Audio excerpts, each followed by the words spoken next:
Testing, testing. Testing. Hello, hello. Hello.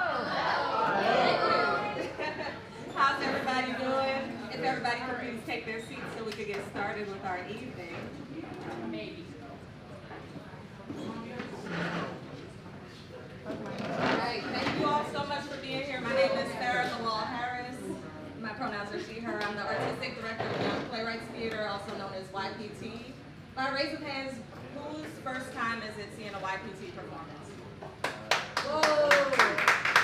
Round of applause to you all. Thank you all so much for being here and supporting our lovely playwright, Amira Al-Amin.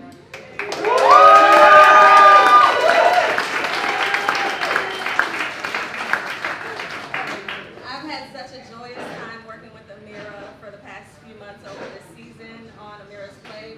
Amira's participating in a program that we have called Young Playwrights in Progress, also known as YPIP. Can y'all hear me? Okay, cool. And through Young Playwrights in Progress, it's a script development program. So Amira has gotten mentorship from both me and Keita. Amira's worked with the dramaturg, Joan Cummins, who I'd also like to thank, for all the work that Joan did with Amira. But most importantly, I'd like to thank Amira for her dedication to the process, for her creativity,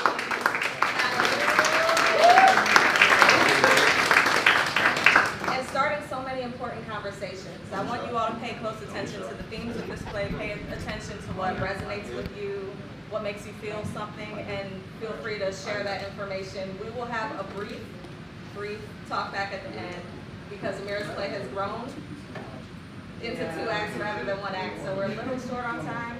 We ask that if you have not ordered your food already, that you order so that we don't interrupt the performance. We also ask that your cell phones are off. Yeah. And if you want to participate in the raffle, I don't know if y'all heard about the raffle for Cypress Hill tickets. Participate over there, and Matt will take care of you. So without further ado, let me introduce our actors. So here we have Karen Novak. Karen Novak will play Grace Peters. We have Nancy Williams. Playing Gwendolyn Neathers. We have Ariana Albajan. Playing Charlotte. We have Corinna Slapkoff. Playing Evelyn, and Suzanne Tirado reading stage direction. So as I mentioned, the play is 2 acts. We're going to read it all the way through with no intermission. If you have to leave, we understand, but just if you do have to exit, just make sure you open and close the door quickly so that you don't interrupt the performance. Thank you all so much and enjoy Dresses That Twirl.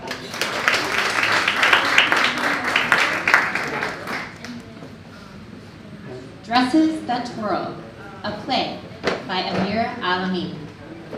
Characters: Evelyn Peters, a 15-year-old teenage girl, charming, outgoing, in love with reading, literature, and storytelling, has a habit for straying from the norm and defying expectations, and is bored by structured life.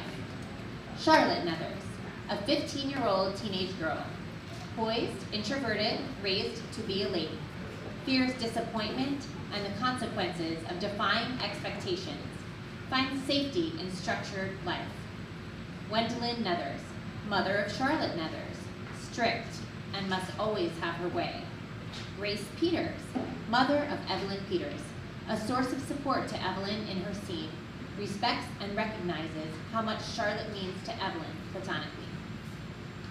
Setting: stage should be 2 teenage girls' bedrooms, one for Evelyn for most scenes, and Charlotte when she is writing to Evelyn and reading letters she's received.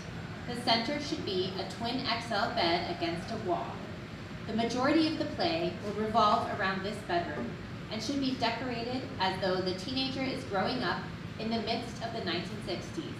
Vinyl covers, a bookshelf stocked with books of that time, period, perfume on a dresser, etc. Perhaps even Northeast Ohio memorabilia. There should be a rug and a makeshift bed for scenes when Charlotte sleeps over.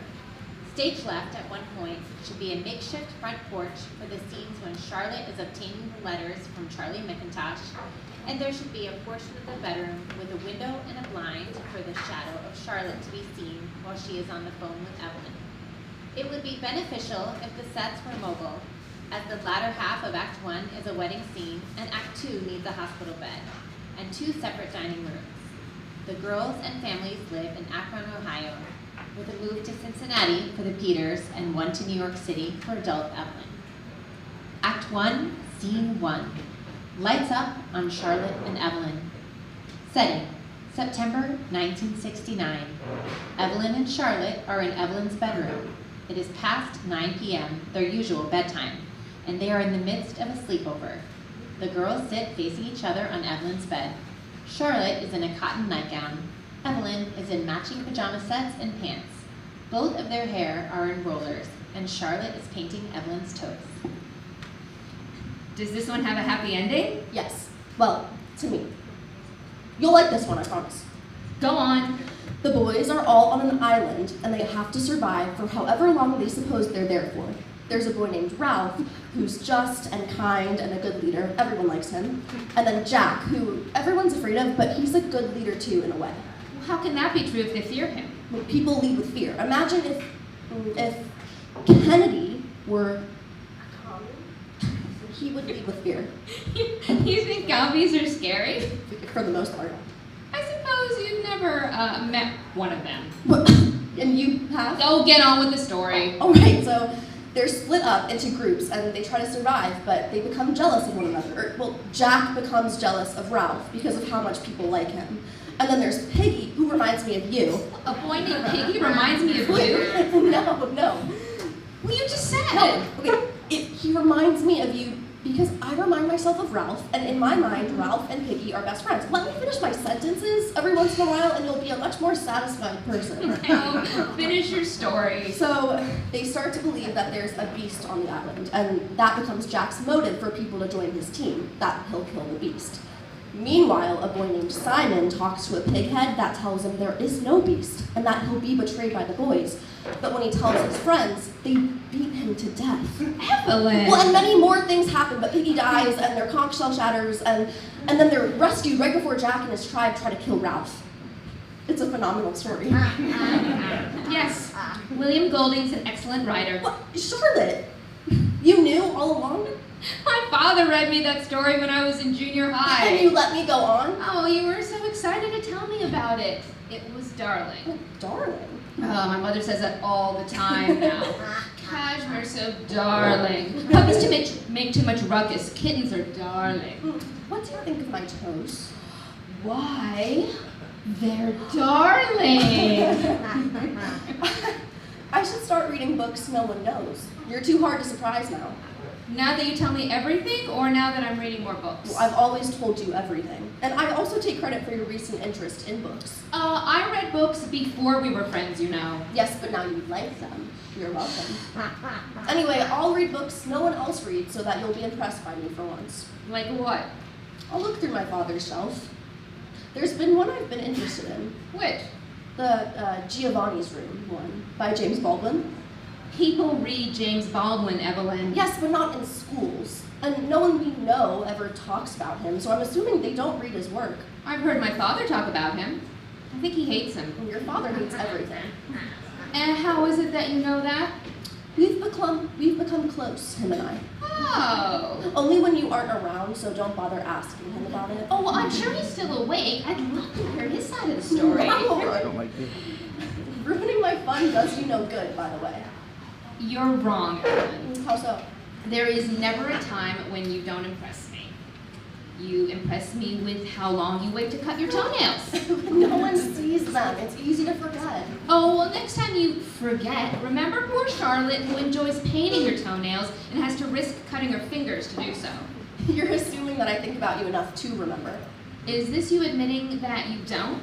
Only when I'm feeling mischievous. Which is all the time, so you think of me all the time. My sentences, Charlotte? I like skipping to the good part.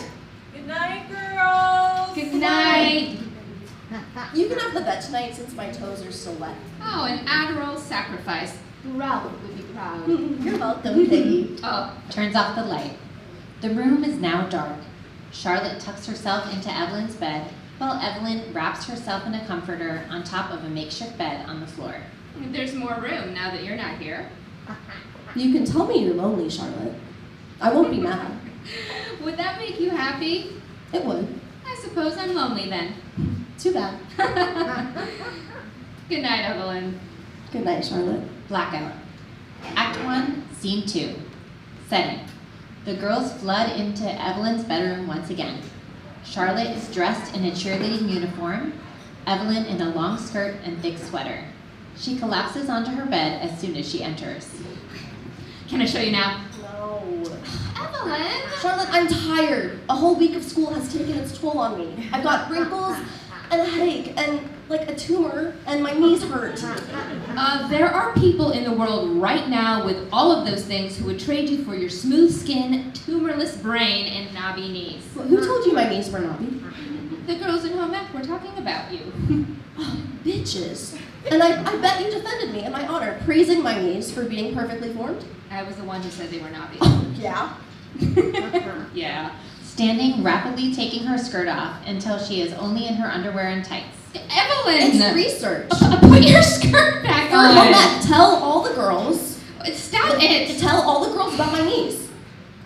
It's back on, Charlotte. You can look at me now. You're lying. I'd never lie to you. No knees. See? It's punishment anyway for talking behind my back. Evelyn, I was kidding. You weren't. And you're lucky I don't care what your home ec friends think. You don't either, or else you'd be hanging out in their bedroom after school, but instead, look where you are. They sometimes have interesting things to say, such as one Charles McIntosh thinks you're cute and told the track team this week. Wait, Chicken Tosh thinks I'm cute? Don't call him that. You've seen his legs. Yeah, and I've seen your knees. You'd be a perfect pair, really. But I'm serious. He's not so bad to look at, and he runs track, so he's probably got muscles. He could hold you and protect you from wrongdoing. Shut up, Charlotte. Evelyn. I'd rather eat the innards of this pillow with ketchup than be held or protected by Chicken Tosh. Oh, you're being dramatic. I'm not. And rather strange. Well, that I am. All I am saying is that he thinks you're cute. And the dance is coming up in a few weeks. It could be fun for you two to go together. I never said I was going to that. Evelyn, you have to go. Everyone will be there, and I cannot stand to be around them if you aren't there. Then don't go. We could have a sleepover and write stories. I could steal my father's liquor. Evelyn. It would be so much more fun than anything that could happen at that dance. You and me in my room being ourselves without other people interjecting as they do. And no Chicken Tosh either.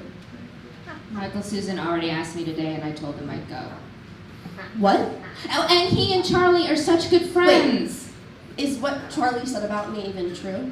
Yes, it is. He really did say that you were cute, and when I heard it, it made me want to tell Michael yes.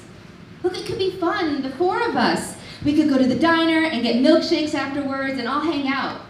Michael's really rather nice, and Charlie's so funny. I think you get along well with both of you. Evelyn, I'm not lying. Evelyn. If you want to go to the dance with Michael Susan, you should go. You don't need me there if you have a date. I want you there. You're my date. You're my best friend. I'm not your date. You are. I'm not. If they would let girls go together, you'd be my date. You know that. But they won't, so I'll go with Michael, and if Charlie asks, you'll go with him. Say it. What?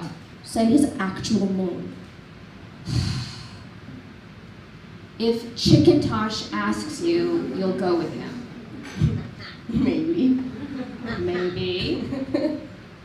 What if... Suddenly, surprising Evelyn, she begins to tickle her sides. What if you went with Charlie McIntosh, Stop it. and I went with Michael Susan? Charlotte. Say yes! Yes, I'll go! I can't believe you exist.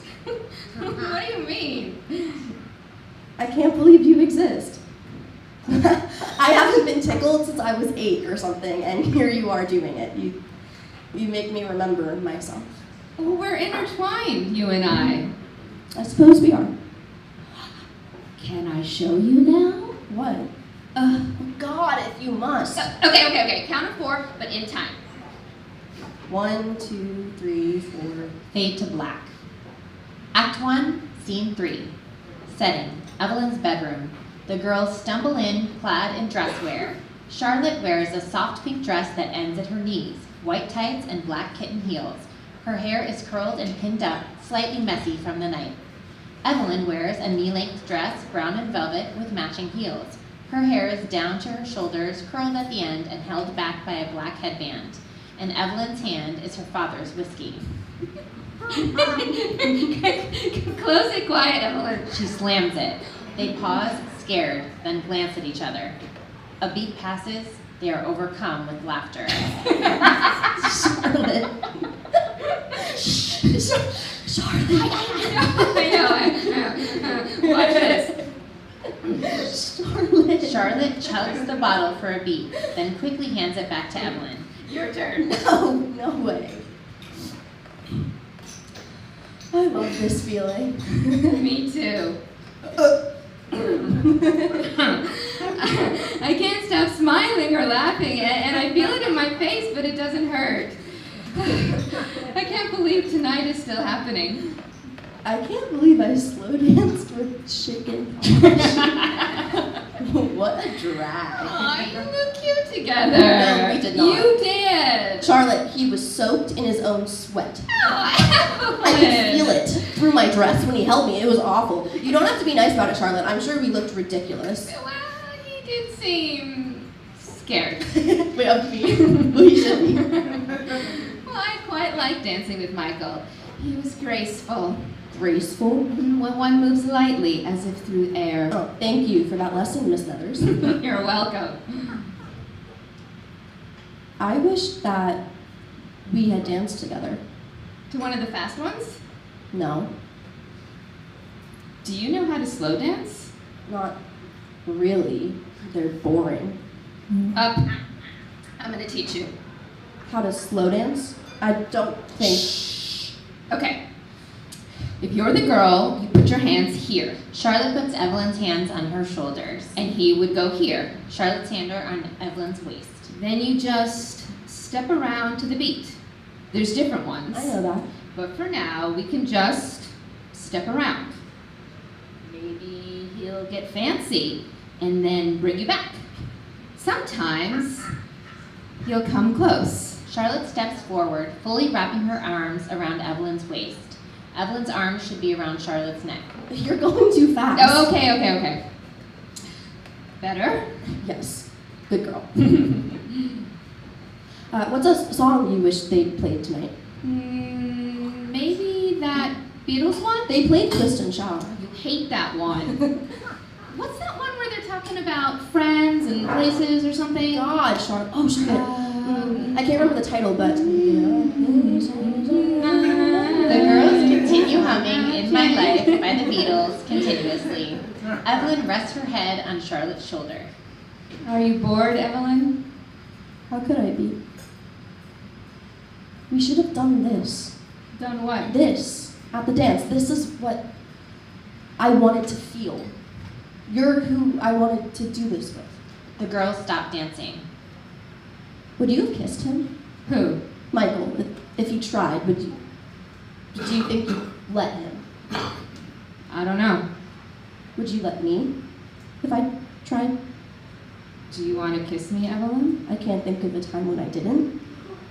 I don't believe you. Why? Because you still haven't done it. Evelyn kisses her quickly and hard on the mouth. They hold it before pulling back, staring at each other and resuming. This one, much more frantic and harried. They are grasping onto each other, maybe even stumbling. Charlotte pulls away. Evelyn! What? I can't imagine laughing when someone kisses me. You have to move your mouth. Like this. Pulling her in, kissing her with gentle passion. Did Michael Susan teach you this? Would it matter if you did? No. Because he is not doing it now. Fade to blackout. Act 1, Scene 4. Setting. The next morning, Charlotte is awake, watching Evelyn sleep. Though slightly haggard, the both of them are still in their dresses.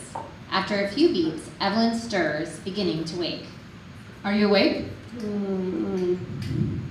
Could you face me and say that again? Turning to Charlotte or sitting up, eyes still closed, incoherent mumbling, face back down. So you're awake? If that's what you call this. Hi. We drank whiskey last night. We did. It was a thing we did, Indeed. amongst other things. Yes. I meant to talk about that. What is there to talk about? Did I scare you? Scare me? I can be a lot, and I hope that I wasn't. No, Evelyn, you weren't. I did what I did because I wanted to. You do a lot of things because you want to. Well, not always. I went to the dance with the chicken tosh, and I didn't want to do that at all. I wanted to go with you. In a way, we went together. Not the way I wanted. Charlotte, I like you the way I'm supposed to like Charlie McIntosh. I'm supposed to make myself all pretty every morning for him and wonder what he thinks of me every second of the day and laugh at all of his jokes and let him walk me to class carrying my books. But I don't do any of those things for you, which is why I like you. You laugh at my jokes because I'm the funniest person both of us know.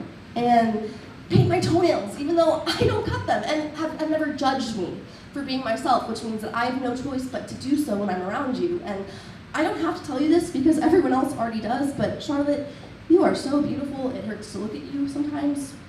Yet, I find that's all I ever do, is look at you and gaze at you and stare at you, whether I know you've caught me doing it or not. I absolutely can't get enough of you. And that is why I did what I did last night. And I don't regret it either. I'm glad you don't. What? I said I'm glad you don't regret it. I don't either. You're gonna have to give me more than that. Well, I must say you're a difficult person to be close with. Off to a horrendous start. At first, because you scare the living life out of people by never being anything but yourself. Ever. It's a marvel, really. And it scared me because I do this thing around everyone else where I pretend to like them and to like the things we talk about and laugh at the things we laugh at. And what's crazy about that is I never realized I did that until I met you. Because never do I think about what to say or do when we're together. But at the same time, you challenge me and you push me, and sometimes you make me a little bit angry, but every bit of it feels like stoking a fire, doing what needs to be done in order for it to grow. And you don't have to make yourself pretty for anyone, Evelyn, not even me. Because looking at you is like gazing at a painting. I could stare at you for hours and hours and find something new each time, drawing me right back in. You do that. You keep me hooked to you, and it's driven itself so deep that I have no desire to dig it out. So, I suppose I did what I did because not doing it would have killed me. To have thought back on today and realized that I had you in that moment and did nothing, I don't know what I would have done with myself. Well, I suppose we like each other very much.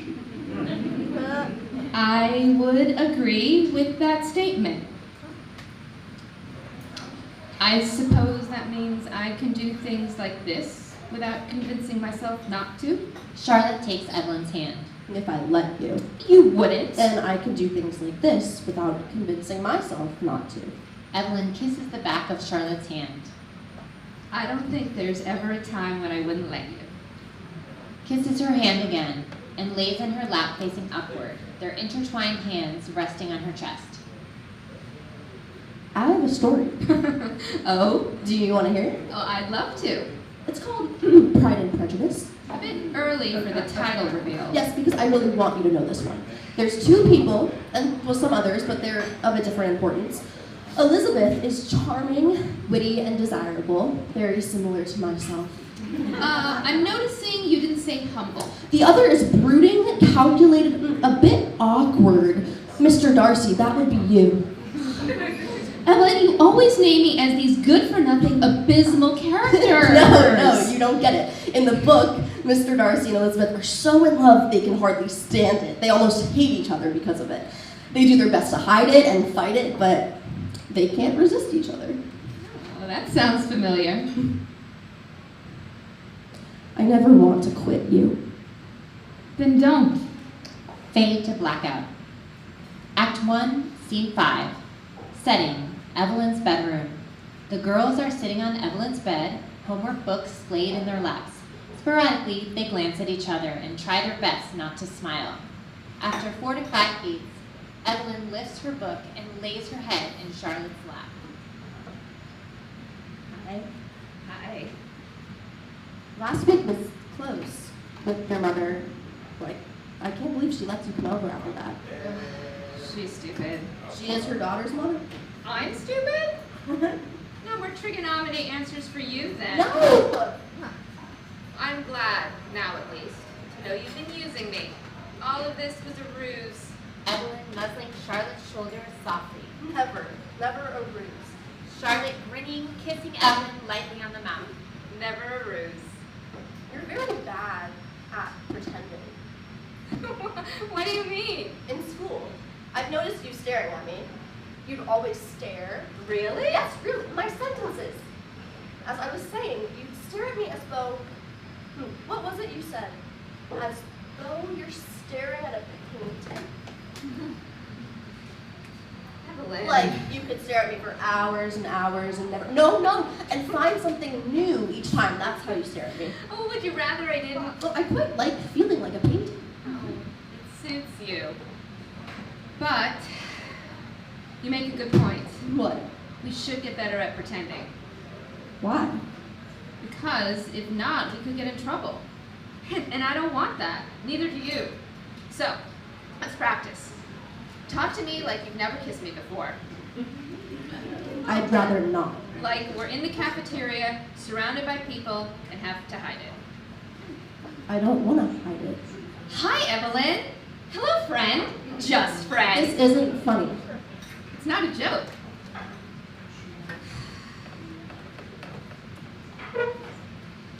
No one else has to pretend. No one else is like us. So that means we have to suffer? I'm not suffering. Not with you. Not here. Don't ask me to pretend. I can't do it. You already do it.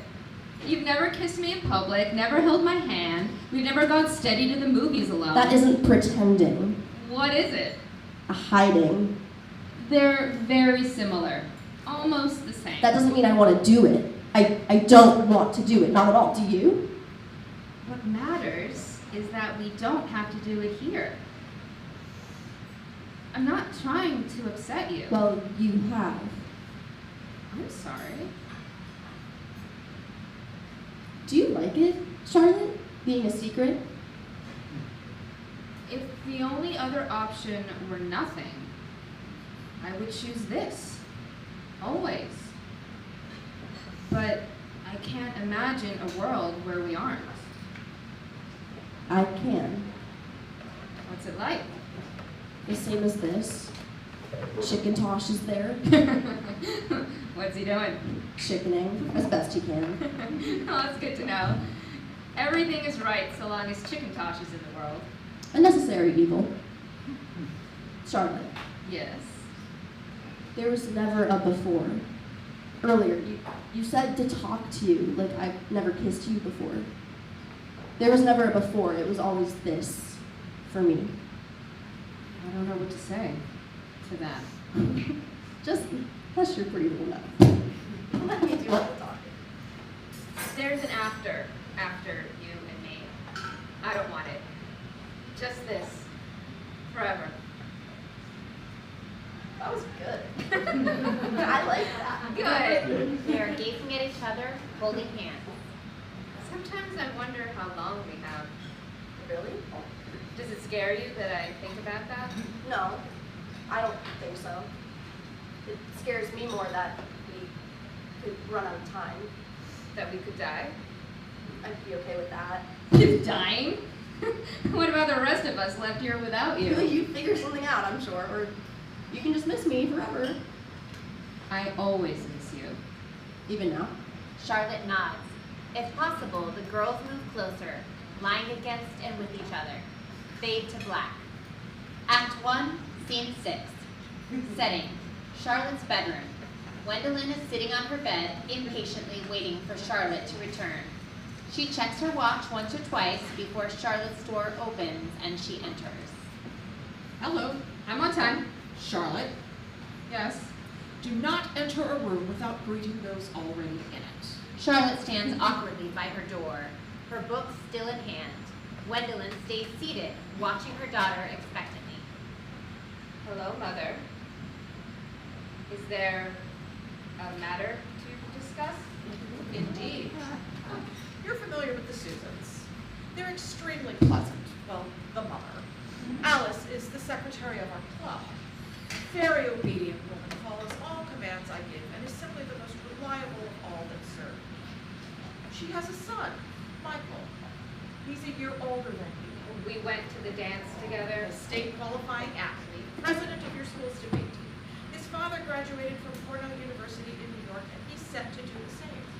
He will court you. Mother. And it will be the only allowance of you not being in this house or on the grounds of your school.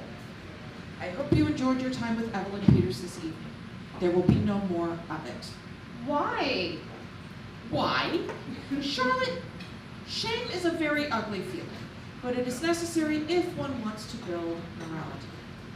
You should feel ashamed of what I saw last week. Whatever it was, whatever you were doing, I'm fortunate above all else that it was I who put a stop to it before someone else much cooler could. Is that understood? No. No. Why does it matter? Why does what matter? How we are together. Do you have any idea what could happen if one singular person knew what I saw between you and Evelyn? Are you aware of the things men do to women who do what you have done? Charlotte, you are beautiful, as smart as I am now, and capable of phenomenal achievements. You are the heir to the women's club I lead. You can marry well and rich and kind. You can start a beautiful family with a man you truly love. Everything is set up for you. The world is yours if you choose it. Choose the world. I can have the world, and I can have her too. No, you cannot. It will not work. I know you. And I know that whatever life you hope to live with her will not make you happy. You will wilt beneath your secret, because that's what it will always be, unless you want to die. Moving to Charlotte, cupping her face. Living or dying, I will not let it be. From the minute you were born, I swore to protect you, even from yourself. I never asked to be protected by you. I never asked to be born. And yet here you are. Here we are. Charlotte, you have fought me all your life, so at this point it is all I expect. You bit me when you were 3. You hit me when you were 8. So many girls hate their mothers. I loved mine, and I know that you do not like me. You do not have to, and I would never ask it of you. Do you like me? I don't know. We have all our lives to like each other. You just told me I could die if I choose Evelyn. What if I die and you never liked me? Charlotte, focus. I am focused. I'm focused on trying to choose between your world and mine. Do you have any idea what you're asking me to do? This should not be hard. It is. Well, then make it easy. How? I can't do everything for you, Charlotte. I'm giving you Michael Susan. Take him. Take him. You know what I mean. I don't. Choose him. Fall in love with him. See in him what you think you see in Evelyn. I saw something sweet between you two the night of the dance. It's okay to like him. To like both? Both? Michael and... No, Charlotte. It is not okay to like both. Choose one. Choose the world. Maybe if you like me, you would understand me. Liking you does not mean liking everything about you. I've never expected that of you. Surely you will learn in time to stop expecting that of me. Are we understood, Charlotte? On all we've discussed? discussed. Chin up, shoulders back. Charlotte begrudgingly fixes herself. Better. Choice is a privilege. Embrace it. Gwendolyn exits. Lights dim. Act 1, Scene 7. Setting. Evelyn is alone in her bedroom, reading a book, but she is less focused on the book itself than she is on the act of trying to read. After a few beats, there's a knock on her bedroom door. Her mother, Grace, enters. Good book? Yeah. There's things happening to characters. Sounds fascinating. If you want a break from things and characters, dinner's ready and your father's thinking of getting us ice cream for dessert. Are we waiting for him? We'll go after we've eaten and we can play a board game or something. Okay, I'll be down. Wait, I might have asked this already, but did anyone call for me today? While I was in the bathroom or when I went to get the mail? Did you or Dad forget to tell me? No, Ed, no calls while you did those things. Are you sure? Do you think that Dad might have answered for me while you were doing something and maybe forgot to call me down or tell me? I don't know what your dad thinks when he doesn't tell me. You can ask him while we eat, but I'm sure if someone called you, you would have heard the ring from there. Points to Evelyn's rotary phone. Or we would have called you, told you. Okay. Who's this call supposed to be from? Charlotte, about school. Well, why don't you call her after dinner, then you won't have to do the waiting. Do you mind if I try now? Evelyn. Quickly, and then I'll be right down. Quickly. Evelyn jumps to her rotary phone, anxiously dialing. Impatiently, she waits, biting her nails or shaking her leg as the phone rings. When it picks up, she nearly loses her breath. Charlotte! Evelyn. I can't believe I'm speaking to a phantom, a ghost. Can you describe yourself to me? In full detail, hair to breast to toes. Hi, Evelyn. Hi, Charlotte. She's not home. No, she left for a gala with Lucy earlier. When will she be back? I'm not sure. So we have time to talk? Evelyn. Or you could come over, I could sneak you in. You can say you're with Gene O'Donnell. We'll plan it out. Evelyn, I can't. You know I can't. I haven't seen you in 2 weeks. You've been counting. How could I not? Have you? At least we see each other in school. Charlotte, have you? Have I what? Been counting. Charlotte, have you been counting the days? Have you missed me? Evelyn, how could you ask me that? Because I don't feel like you do. I don't feel like you miss me the way I miss you. You haven't called me, nor do you answer when I call. Evelyn, I can't. You haven't called me, and suddenly you're with the cheerleaders in school more than you're with me, and I know about Michael Susan. I know that he wants to go study with you. Do you want that too? I don't know. Maybe. I don't want you to explain it.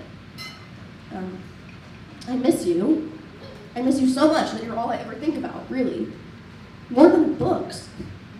I never thought I'd live to see the day you loved something more than books. It was never going to be a thing. Evelyn, I would have called, I would have explained, but my mother, she's never been this upset with me before. And you know her. You know how cruel she can be. And I just haven't had a chance to get out of the house, unless it's with the girls on my team or with Michael. It's helping her, I think, to forget about what she saw. We were hardly doing anything. Not to her, Evelyn. There's nothing to forget. We were hardly doing anything. And even if we were, it would have been more real than anything you do with Michael Susan. I can prove it. Prove what? I reread Lord of the Flies. But this is proof of what? Me missing you. And I have to say, you made it sound much more interesting than it actually is. How can you claim to love books and say such a thing? It was never the books I loved, Evelyn. It was knowing I was lying. No, it was you telling them to me. You were always in my lap or somehow in my hands, and moments like those, they are what made me love books. You are what made me love books. I miss telling you them. I miss hearing them. I miss you. I miss you. Your turn. For what? Tell me a story, and I'll try to guess who it's by. Okay. I imagine them in a field somewhere. Maybe if the setting were earlier, or in a city where no one knows them. But they're together, just two of them, and they're happy, and no one tries to take that away.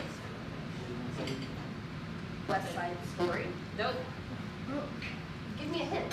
You aren't gonna guess it. Okay, I don't mean to be rude, but I read a great deal of books. If you just give me a moment. It's our story. I was making it up, but I want it to come true. Maybe someone will write about us one day. Maybe they will. You should. One day, I'm sure you'd outright all you've read by now. I'm not sure. Charlotte, do you have This weekend, Saturday, Michael asked me to the cinema and to get milkshakes. Will you come? what? If Charlie takes you, will you come? Evelyn, please. I suppose. I'll tell you more tomorrow. Okay. Goodbye, Charlotte. Blackout. Act 1, Scene 8. Setting. Evelyn's bedroom. Evelyn storms in, clad in evening dress wear. Her dress is deep purple and long sleeved, her hair tied back into a ponytail with a black ribbon. She is visibly upset, slamming her door and kicking off her shoes furiously. Having built up tears, she lets them flow, angrily wiping them away as Charlotte enters. Charlotte halts when she sees the state Evelyn is in, and Evelyn does not pay her any mind as she angrily removes her jewelry. Evelyn? Evelyn, why are you upset? Evelyn sits on her bed, pulling off her tights, almost ripping them. Evelyn, Charlie's outside wondering why you left. Tell him to leave me the hell alone on your way out of my room. Evelyn! As in now. As in leave my room right now. But you're tight. I don't need your help. You're ripping them. I don't need your help. And you know what else I don't need? You know what I absolutely hate? More than anything in the world, more than I've ever hated before in my life, I hate, with all of my heart, I hate seeing you with Michael Susan. And right now, a part of me hates you. You don't mean that. Did you mean to kiss him, Charlotte, right in front of my face? After ignoring me all night and even sitting next to him in the cinema, if you meant all of that, then I mean what I said. I hate you, Charlotte Weathers, and I wish I never met you. What was I supposed to do with him? What, ignore him? Push him when he kisses me? How would that look? How would he feel? How did I feel watching you do all the things with him that I wouldn't do with you? Why do you never care about me when he's around? Evelyn, he's my boyfriend. And what does that make me? I don't know. I don't know what we are anymore, or who we are anymore. I don't know how to feel when I'm around you, and I don't know if that's good or bad. Evelyn, I like Michael Susan. I like him the way you like me, and I like you the same way. And it's confusing for me because I've never felt this way about two people. And my mother, she only lets me see you if he's around. So I thought this would be fun for us, for the four of us. And I'm sorry I'm sorry that I hurt you, but I have to be with him. I have to. If I want to see you, and I do, then I have to be his girlfriend. You lied. What? You lied about Charlie. About him wanting to go to the dance with me. He told me today. Well, you were waiting for you to come out of the bathroom. About how you begged him to ask me. Paid him $5 to do it. Evelyn. So it all makes sense. All of this. If you like Michael Susan so much, then you should date him. And marry him. And have his children if that's what you want. If you want your life to be boring and plain and nothing like what you deserve. Or maybe you do deserve it. I'm not sure I know. I'm not sure I know you anymore. Evelyn, I asked him to take you because I wanted you to come. I wanted you to be I there. hate you. You don't. I hate Charlie McIntosh and Michael Susan, but I hate you the most out of all of them and everyone. Fade to black. Setting. Charlotte is seated in her bedroom, writing a letter to Evelyn. A recording of Charlotte reading the letter can be heard as she writes. Dear Evelyn, it's Charlotte again. I hope you've seen that I'm calling you every day. And I hope you understand that I miss you more than I think I can describe in a letter, more than I want to write. You were right about Charlie that I lied, and I feel horrible about that, about lying and about keeping it from you. I'm sorry that I did that. I thought that you were with him and that if I was with Michael that we would have more time to see each other. I think that that's all that I wanted from that, was to see you, and I ruined that because now I never do. It's been weeks that have felt like months, and I want so badly to speak to you to explain, but I know that I can't, and I know you don't want me to. I'm sorry, again. And if you want to answer, it would mean a lot, but if not, I'll just keep writing. I miss you. Please write or call. Love, Charlotte. December 1969. Charlotte exits the stage as the lights dim, letter and a package in hand. Lights dim. Act 1, Scene 9. Setting. Evelyn's front stoop, where Charlotte is seen standing, working up the courage to knock on the door. In Charlotte's hand should be a letter and a package. Grace enters stage right, in outerwear as though just returning home. She pauses, watching Charlotte consider whether to knock. Eventually, she steps back, gently placing both on the front stoop. She turns, stiffening when she sees Grace. Hi, Charlotte. Hello. Were you wanting to come inside? No, ma'am. I left a package for Evelyn on the stoop, if you wouldn't mind giving it to her. I think she'd really appreciate receiving it from you personally. No. She wouldn't. Pause of silence between the two of them. Charlotte wipes her face. Charlotte, you mean a lot to Evelyn. Really, you do. I've really hurt her, and I'm embarrassed. She's a big girl. She gets over things much easier than she pretends not to. Mrs. Peters, I'm worried that she won't forgive me. Ever. Well, that doesn't sound like my daughter. Or your friend.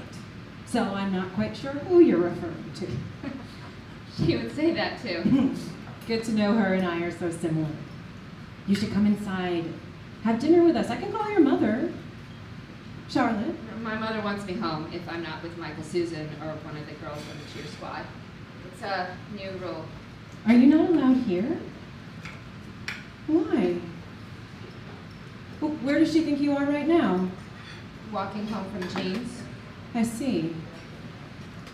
You don't have much time then. Charlotte, when was the last time you spoke to Evelyn? November. A month ago. She must not have told you. Charlotte, we're moving after Christmas. We told Evelyn last month. Where? Cincinnati. Evelyn knew for a month and didn't tell me. She was very upset.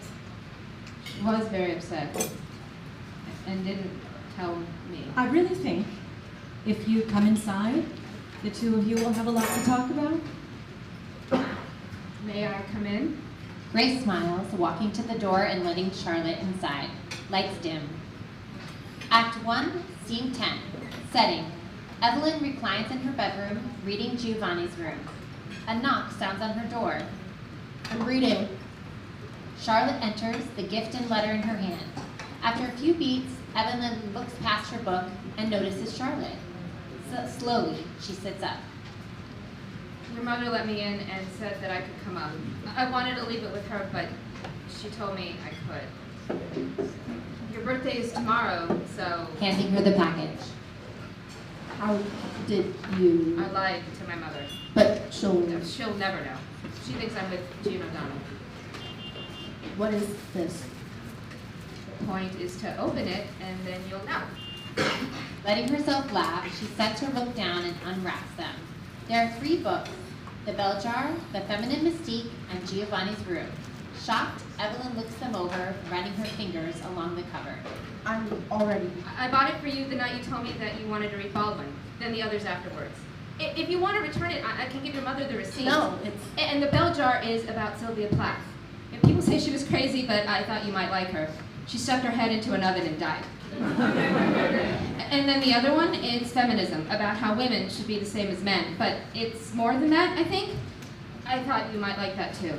And I wanted to make sure you got them before your birthday, so that's why I brought them today. Okay. I'll be gone. Have you been reading any... What did you... Oh. I haven't been reading much. Why not? I haven't had much time. You've been busy. With Michael? Yes. How's that been? He's nice. I like that he likes to do activities. And you're happy with him? Yes. Good. Well, I hope you like the books, and that the rest of the school year is good for you. There's a dance next week. Are you going to... I don't like dances. Right. Well, happy birthday, Evelyn. She pauses at the doorway, considering what she wants to say. After a few beats, she abruptly turns around. Cincinnati is where you're moving How did you know about that? after Christmas. You've never not told me things. Huge things. Like a move. A move 3 hours away. You've never lied to me like you did about Chicken Tosh. That I know of. Did you read my letters? Yes. So you know that I'm sorry. I'm embarrassed, Evelyn. I wish I never did it. But you did do it. But have you never made a mistake in your life? Never regret anything you've done? Am I the only person between the two of us that isn't perfect? No, Charlotte, you're the most perfect person in the world, with the perfect boyfriend and the perfect life that you want so badly for me not to ruin with all my feelings. For you. I never said that you ruined my life. Of course. So don't say that you ruined my life. Because you are the best part of my life. The very best. And I'm gonna miss you. So incredibly bad. Worse than I already do. And I hate that you don't know that. Charlotte waits a few beats for Evelyn to respond. Evelyn is silent. Charlotte exits. Evelyn pauses, looking at the stack of books on her lap. Gently, she takes Charlotte's copy of Giovanni's Room in her hands and begins reading. Lights dim. Act 1, Scene 11. Setting, Evelyn Peters' bedroom. Mid-conversation, Grace Peters and Gwendolyn Nethers enter. Oh, I can't imagine. It isn't so bad. The school is known to be great. The girls all seem happy from the pamphlets. Well, I'm sure. How else would they get folks to pay that ghastly tuition? Yeah. A book, you say? Yes, a book. And the title? Giovanni's Room. I don't believe Evelyn owns a book by that name. I've seen her with just about every book she's read, and I don't recall ever reading that title. I believe, well, I don't want to go into too much detail, but I believe Charlotte must have either left it here or tried to give it to Evelyn, and she wants it back to return to the store. I'm sure this should stay between us, but I think the book is going to be deviant. And I know it'd be terrible if it got out that Evelyn asked Charlotte. Asked Charlotte? Well, asked Charlotte to buy it for her. And just how would that news get out? Word tends to travel. Travel how? I'm sure you aren't in need of a tutorial. I'm not. Then I won't provide one. Well, Well, sounds to me as though you have a knack for working your way around the truth. have you checked your daughter's bookshelf? How is it that you know Pardon? that it's deviant? You've read it? Oh, heavens, no! Then how is it that... A woman may research from time to time, Miss Peters. I'm sure you'll find the time to do so while your daughter is meddling with her own kind all hours of the day at her institution. It's fulfilling to do so, to delve into new hobbies when they're away, and I'm sure Evelyn will do well with new friends. And the girls will keep in touch, I'm sure. I'm sure Charlotte will miss her. I'm sure. She's gotten so busy, though, that I'm not positive she'll have much time. Then I'll make sure Evelyn writes, that she remembers to do so. How sweet of you. Evelyn enters. Neither women notice. I'm not seeing the book. What book? Honey. What book? Miss Nethers is looking for a book. The one Charlotte wanted to return. Why? She had no intention of buying it in the first place. What was the book? Giovanni's Room. She never gave me that book. I don't have it. Are you sure? Yes. Evelyn. How? Why, you've just arrived. Surely you'll want to look around your room for us. Why is it again that you want this book back? To return it. Does Charlotte want to return it? None of that. So it's you who wants to return it? Evelyn. Why do you think I have it? How do you know I have it? You have it. Well, no, why do you think I have it? It seems as though I've scared Evelyn into thinking she's in trouble. You aren't in trouble, dear. I simply want to return the book. Maybe purchase a new one for Charlotte's birthday. The book is mine. Charlotte gave it to me on my birthday. It was a present. It is deviant. It's just a book. Evelyn tends to donate books she's finished or lacks the space to keep. I'm sure she's already completed it and given it away. If it's Word you're concerned about, I assure you we aren't the sort of family to gossip. As it stands, I'm sure the town would be less than interested to know this anyway. Good to know. Suppose that means you'll be going, Mrs. Nevers. I suppose it does. Yes. Call if you find it. She exits. Evelyn throws her school bag on her bed.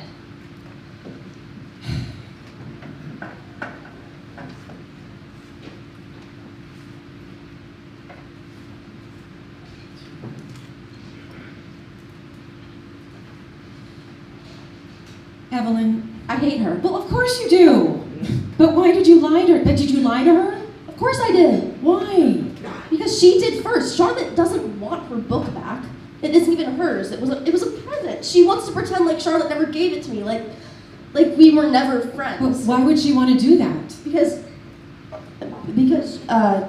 she thinks I'm wild and loose. She thinks I get Charlotte in trouble and fill her head with crazy things, but she was always crazy. We both were. You two are far from crazy. You're just girls. Well, I like to think we're more than that. She hasn't been over in a while. I assume maybe the two of you had gotten busy with school things or maybe begun hanging out elsewhere since we're getting things packed. No, No? we haven't been.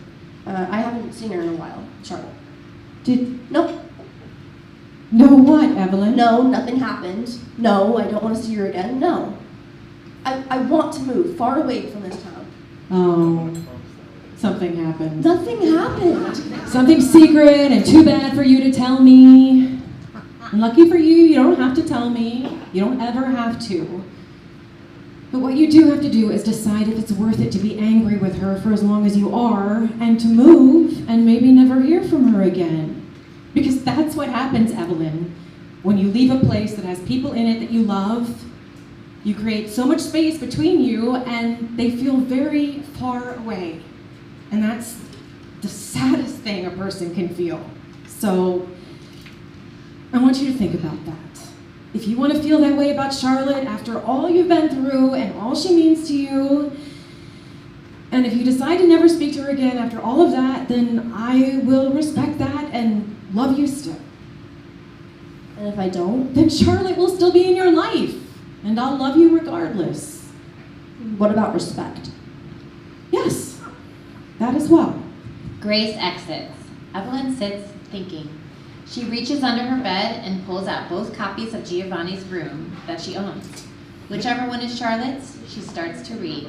Lights dim. Act 1, Scene 12. Setting. It has been a year since Charlotte and Evelyn have spoken, and Evelyn has moved to a new neighborhood with her family over the summer. Evelyn is packing her room while from downstage left, Charlotte is seen opening a package of what should be a letter and a book. Dear Charlotte, it's been a while, a long time since we've spoken. I wanted to thank you properly for my birthday gift. Perhaps the second best birthday present I've ever received after the bananas foster cake that my mother made me last year. You were there. It was divine. Simply no beating around such a masterpiece. I read Giovanni's Room, and then I read your copy to see if it felt different after getting it from you, and it did. I tried to imagine you reading it, your fingers flipping through each page, and wondering which ones you'd fold and keep for yourself. I wondered which pages would make you cry, make you swoon, make you think of me. By the way, it's a terribly sad story about men who fall in love, sort of, in France. And it also reminded me of when you said you hope our story is written somewhere, in a field or a city. Their story was written in Paris, and now I want ours to be there too. I think it'd be fun if we went and ate bread and cheese all day, frolicking down the Seine. Either way, I thought of you so much that I decided to give you one of my copies, as you'll see in the package. I also wanted to say that my parents did receive your calls, but at the time I really did hate you too much to call back. And now that we've moved, I've thought about it all, about Charlie and Michael and you, and I think I was right to hate you, because what you did even now makes me cry, but I also miss you, so deeply I ache, and now I may never see you again, which is a personal terror. So if you miss me too, or hate me too, please write to me. Write to me about school and cheerleading and your family and the books you read and whether or not you miss me or think of me. Do not write to me about Michael unless I ask, though I hope he makes you happy and I hope you're having fun. Or tell me when you dump him. Either way, please write. Soon, Evelyn Peters, January 1970. The girls should alternate between writing and reading letters in their respective bedrooms. Dear Evelyn, I think it'd be fair if we considered this book mine for the time being, as I bought it for you, and it's in my possession. Maybe some worthwhile convincing will warrant its return. Thank you for writing to me. Thank you for reading the book. I suppose if you had done the same, I would have hated you too. And I miss you too. There's no one to laugh with anymore, at least no one to genuinely laugh with. I've thought about this a lot. How when I laugh with other people, it feels like someone's written me in. But with you, the laugh would surprise me, coming from somewhere deeper within. Guttural, I think, is the word. Now that feeling has concaved itself within me, and nothing has filled that gap. I did read Giovanni's Room, and I'm not sure if I loved it. I'm assuming you did, now that I've read it, because it is terribly sad, and might I say scary. But I prefer happy endings. It reminded me of that night of the dance, and truthfully, how that felt like an ending. A sad one at that. But now that we're writing, I feel like we have the opportunity for our ending, whatever it may be, to be happy, and that brings me joy. Anyway, how is your new school? Have you made any new friends? Are people nice there? What do you do for fun now that you don't have me? The answer to that should be nothing, by the way. Please answer in great detail. Love, Charlotte, January 1970. Dear Charlotte, guttural. Did your sister teach you that word? My new school is full of bright, like-minded people who inspire one another, and they're all girls. I suppose my parents sensed my discontent with ours and decided that the best way to make me happy after moving me from all that I've known was to rid me of men and boys as much as they could. Granted, our teachers are stricter and we wear uniforms. In my second week of class, a girl came up to me during trigonometry and told me that she'd been sketching my profile, the side of my face, for the past week. Her name is Jean, and we've become fast friends. She shows me sketches she likes, and I tell her about the books I read. I went to my first sleepover this week at a girl named Marjorie's house, and it was murder mystery themed, and I was the murderer. No one guessed, not even Jean, and Marjorie's mother made us pasta and lemonade, and at one point we made hot chocolate. I haven't gone to any dances either. They're boring as well, but I've joined a literature and poetry club at my school. In my poetry club, we read Daddy by Sylvia Plath, and I've included a copy of it in this letter since you sent me her book for my birthday. Let me know your thoughts. I didn't love it, but Jean thought it was brilliant. Maybe you will too. How's cheerleading? And dare I ask, how's Michael Susan? Yours, Evelyn, February 1970. Dear Evelyn, how fun! I'm glad you're getting on so well with your new friends. Poetry club, literature club, how fascinating. You have so many new and exciting things at your new school. Makes me yearn for them at mine. Cheerleading's been okay, but it's becoming competitive as the year ends. Marcy Douglas, if you remember her, and I went head to head to be cheer captain, and she won. But it didn't bother me too much, I don't think. It would have been fun to be captain, but she's more liked than me, so it made sense. As for Michael, we stopped going out last week. Him and Marcy seem to be getting along well. Love, Charlotte, February 1970. Dear Charlotte, I apologize for my absence in our letter writing. I'm now president of the Poetry and Literature Club. It's a responsibility that became much more time-consuming than I thought. Junior year is also full of its challenges. All the girls here prepare for college applications this year and will apply in their senior year. I've been thinking a lot about college and what it would be like to go off on my own, meeting new people from all over the world. I suppose I've gotten a taste of this when we moved last year, but this would be much more serious than that. California was amazing. We stayed with Jean's grandparents, There were so many places to hike and explore. They have a cabin and cooked us chili, and we made s'mores and hot dogs and went skiing and sledding almost every day. There was also a moment when I kissed Marjorie. I haven't told anyone else about it, not even Jean. I think there's always been something between us that's felt more than friends, and after the kiss, I know now that she's felt the same. But we're still friends because of our group, and I think it'll stay that way. Do you think there's something to be done about this? Charlie McIntosh? What a twist, dear Charlotte. Are you the Mrs. Chickintosh that he's been looking for? In all seriousness, I'm glad you've been enjoying his company. Please tell me if you go on a date and fall in love with him. December 1970. Dear Evelyn, a twist indeed, but I don't suppose I'll be the girl of his dreams. He's kind, yes, and funny, though I know you disagree, but something feels off when we're together. I've been thinking about spring break and am wondering if you have any plans. If not, would I be foolish in asking to visit you? I'd be lying if I said if I weren't missing you more as the months went on. Dear Charlotte, yes, I've got the dates for you. April 4th to the 10th, you'll come stay with me and get to know all of my friends. It'll be the best week of my life, of our lives. My mother is calling yours this week and planning it. She's quite good at convincing, and if not, my father will call. If that doesn't work, I'll come back to town and sweep you away myself. Anything to see you. Dear Evelyn, April, you say? I should be available that weekend. My mother is up in arms about this. She can't decide what's worse, letting me see you or your mother spreading word of her disapproval. We'll have to stay tuned to see which she cares about more, her reputation or my own.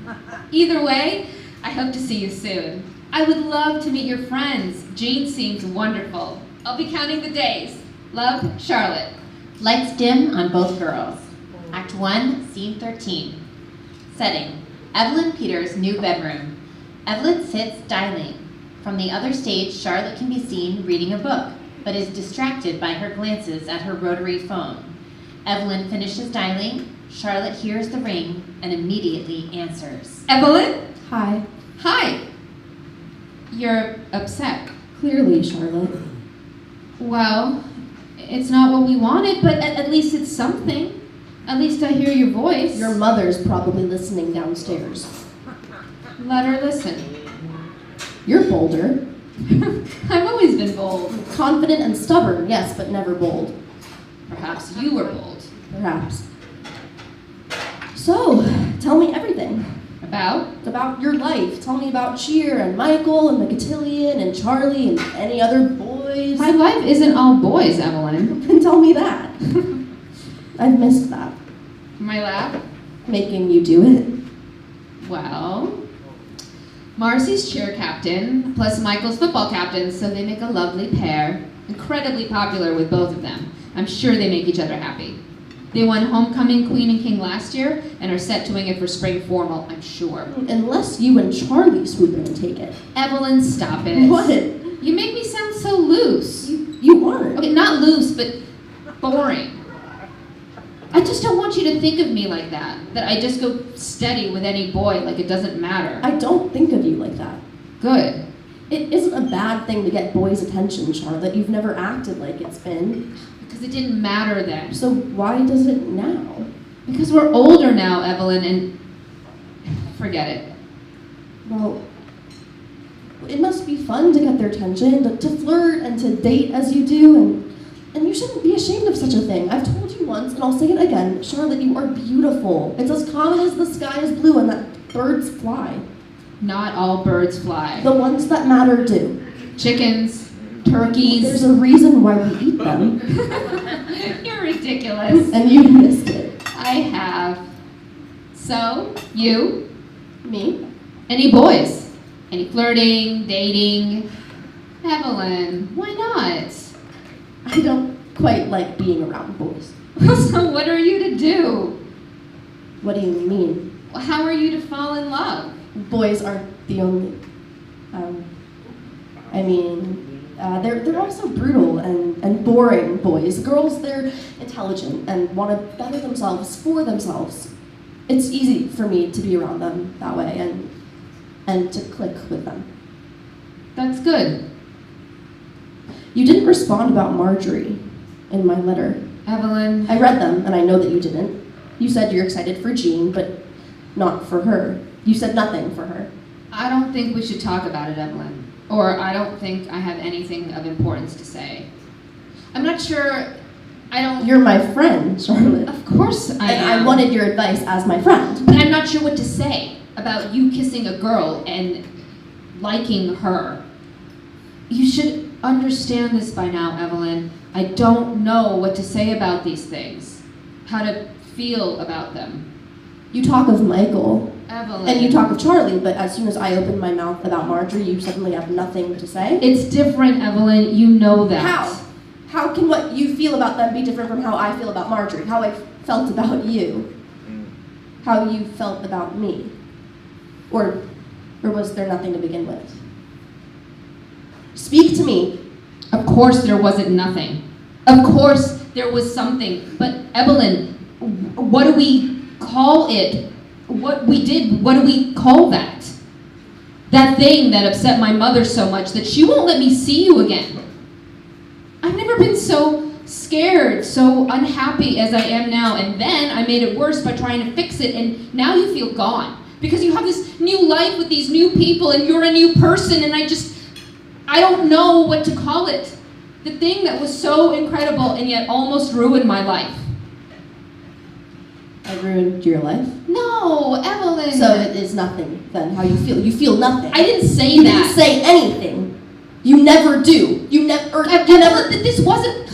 God, we weren't supposed to fight. You're a horrible friend. I think I knew this for a while, but I wanted you back in my life as what we were, but you can't even be that. You can't even support me and care about me after everything you've done. Evelyn. I'm serious, Charlotte. I feel like I don't even know you. Like I never did. But I don't know what you want from me. I want you to care. I do care. Care harder. Well, what is there to care for? What's left? I don't know. Evelyn, maybe we should call back another night. Maybe we shouldn't. What do you mean? That we shouldn't. Evelyn? There's nothing left, Charlotte. Good night, Charlotte. Evelyn hangs up. Charlotte continues crying. Evelyn slowly lays down on her bed. Lights dim. Act 1, Scene 14. Setting: Evelyn Peters' bedroom 1 year later, Evelyn's senior year of high school. She enters with an empty box, her mother follows. They are mid-conversation, packing Evelyn's room as she prepares to leave for college. Evelyn is about 18 years old at this point. Okay, I say we start with your walls, then do bedding. Evelyn nods, putting her box down and starting to take the decorations off of her room. Do you think you'll bring them with you to New York? I think I'll take the pictures of my friends, but I also want to make room on the walls for anyone else, like friends I meet, peers, and such. Don't forget to make room for your family, the people paying your tuition and such. Yes. And the Dean of Barnard. Evelyn, I want to show my gratitude for the scholarships I received. you know what I mean.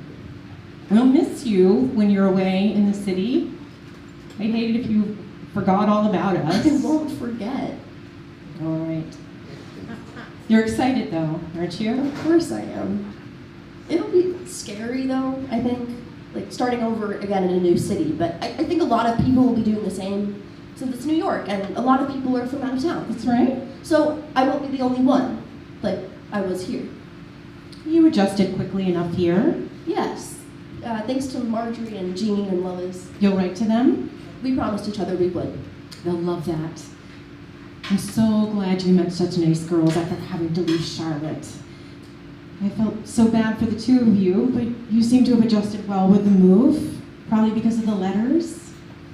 I'm glad you two kept in touch. Yes. You'll start writing to her again at school? I'm not. I don't know. But she's your best friend. She's not. Since when? Since. She's been your best friend since you were girls.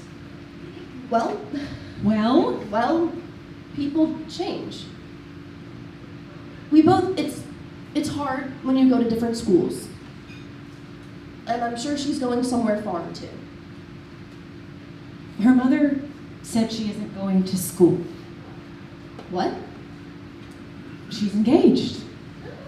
To who? What? Their announcement was in the paper last month. Honey, Evelyn moves off her bed so Grace can take off her fitted sheet. I didn't even know. well, you've been busy with school. I'm sure if you wrote or gave her a call, she'd hand me the tape. I'm sure you get the details. How about once you do that? How about you do that once we get to New York and you're done unpacking? Fade to black. Act 1, Scene 15. Setting. 2 years have passed. It is 1973, the wedding reception of Charlotte Nethers and Andrew Redding. Evelyn exits the nave, stage right. Gwendolyn passes on her way to enter the nave from stage left, irritably mumbling to herself. Mrs. Nethers? Evelyn, what a surprise to see you. I was invited. Yes, that happens to be the surprise. Where's Charlotte? Getting ready. Where? Elsewhere. It would be wise of you to return to the nave and be seated. We've been waiting for an hour. I want to speak to her to make sure everything's all right. You want to intervene, and I will not let you. You will go back into the nave and be a guest. Sit in the chair and wait. Wait for her to get over herself and marry this man that I've worked so hard for her to marry. And do not ruin it like you seem to like ruining so many other things for her. If you worked so hard, then why doesn't she want to marry him? Because she's a child. Or because you still treat her like a child. Unfortunate your mouth so runs so freely. I'm not here to bicker with you. Good for the both of us then. Christ! Do you have any manners? You'll never marry the way you are. Enjoy the ceremony. Please do not come to the reception. Gwendolyn exits stage right. Evelyn waits, then heads stage left. Lights dim. Act 1, Scene 16. Setting. Charlotte is seated center stage in front of a vanity, or standing in front of a mirror. Eventually, Evelyn enters stage right. Charlotte stares, her face heavy, at Evelyn. Your mom's still a bitch. Finally. What? Finally, someone calls her that. She reaches for her hair. Don't play with your hair. You look beautiful. Your mother will know if I'm here if a strand is out of place. Fuck her. I haven't heard you say fuck since high school. I haven't said fuck since we were in high school. I miss it. Say it some more. Fuck. Fuck my mother. Yeah. Fuck this dress. It's itchy and so long, I know I'm gonna trip on the altar. Fuck the altar. Fuck the reception and the wedding and everyone waiting there. Except for you. And Andrew? Fuck him. You don't mean that. I'm realizing right now that I do. I used to think he was charming when we met. But really, he just wants people to think that so they'll like him. He told me that once and I've never forgotten it. Every party we go to is an act, and all his friends are background characters, and none of them care about me. Andrew doesn't even care about me. He never introduces me when we go out. He only spends time with me when my parents are around. Charlotte. And I have never told anyone this, but I don't want him to. When he talks about films he sees, I feel so bored, I want to faint. He prefers them to books, Evelyn. How stupid. Plenty of people like movies now, Charlotte. They're all the rage. They're none of the rage. Evelyn, you used to tell me that all the time. You loved books so much that I loved them. You always loved them. Not like you did. Not like how I loved you. You love Andrew. I don't. You do. I don't. But I should. I should love him. I told him I did. When he proposed on Thanksgiving, I told him I did. I said it all happy-like over the stuffing, and I even cried. But not because I meant what I was saying, but because I was so afraid of marrying him and not loving him that I wanted to feel what it was like and to say it over and over again, so I did. I love you, I love you, I love you. I said it so many times I thought I believed it. When he spilled the lasagna I made for his attorney friends right before I was about to serve it, I said that I loved him. Even when I heard him tell them that I was the one to spill it. When he leaves cups on our wooden coffee table after I tell him to use a fucking coaster, I tell myself that I love him. And when he comes home late, smelling of cigars and some other broad, I tell him that I love him. Charlotte. And he believes me, and I believe me, even when he barely speaks to me when other people are around, and when I know that he goes out every weekend and doesn't think of me, not until I tell him that I love him. And he holds me and kisses me, but the more he does it, the less I want it to be him, and the more I want it to be you. Charlotte! I loved him when I first met him. You know, when he took me to dinners and plays and told me about his family and that he wanted me to be a part of it, that he could see me being a part of it. A house full of kids and our parents never visiting because he knew just from meeting her how much I hated my mother. But for 2 years, he kept talking and stopped listening. And it gave me time to think about things, about how hard it was to convince myself to love him, but how easy it was to let myself love you. And now I'm getting married, but I don't love him. I don't think I ever did. Stop talking. I think I always loved Stop you. it. You're exhausting yourself. You're exhausting me. You have a room full of people waiting for you to go down there and walk to the altar and marry the man that you chose. You chose But I this. didn't. You did. No, You chose I him. didn't. You chose him over me. You can't look at me in the face and tell me that you didn't do it. I dare you. You can't. Because I told you years ago how I felt. Never that you loved me. Well, I didn't have to say the word. I never said it in words. It was in those fucking books. The ones I would read and think of to tell you. And you would know them, but I would try and convince you I came up with them, and you would let me, and I loved every bit of it, almost as much as I loved you. I loved you when we were 15, and when we were 16, and at the dance, and everything before, between, and after it. I wrote to you, waiting for those letters like a fool, because I thought of you so much it made me sick. And somehow not having you, imagining you with Michael or with Charlie made me sicker. That is how I knew I loved you more. So I stopped doing it. It was the hardest thing I ever did, but I did it, and I'm here at this fucking wedding. So you're gonna put on these shoes and wipe your eyes and do it. If you love me like you say you do, like you never said you did, then you'll do it. She catches her breath. She puts the shoes down in front of Charlotte. So do it. Okay. She steps into them, never looking Evelyn in the eye. Not until she checks her face in the mirror and makes eye contact. She dabs her face with a silk handkerchief, takes a few moments to reapply her concealer and blush. She moves to the stage right, stops. You did everything. Go. You did everything. You begged and you asked, but you never said it. How was I to know if you never said it? I didn't have to. You didn't have to. But you could have. You could have told me. And I would have known. Charlotte exits. Evelyn remains, waiting until she no longer hears her footsteps. Wiping her face, she exits stage right. Blackout. End of Act 1. We will take a 7-minute intermission.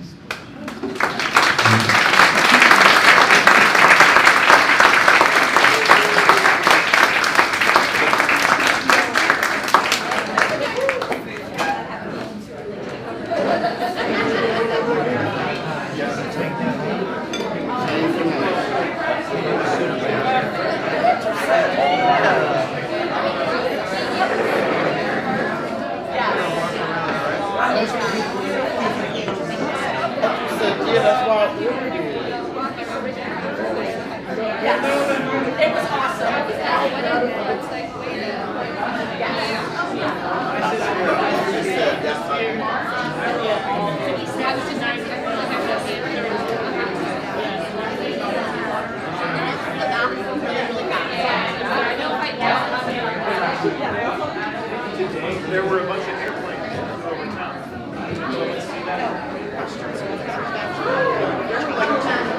Some of them they were like really cool.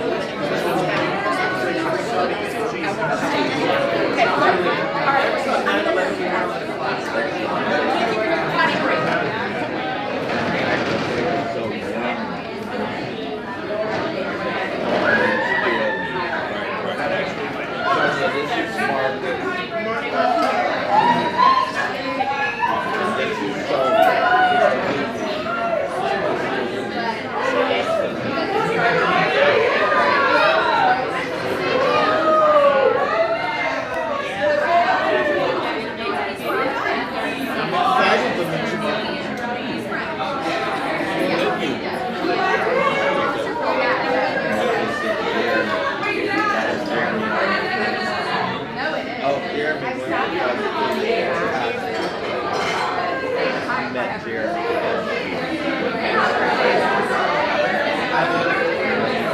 And we all went to the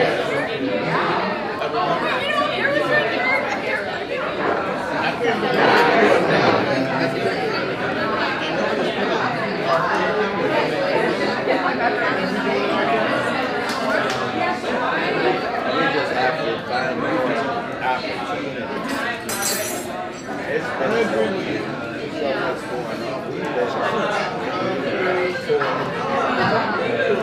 going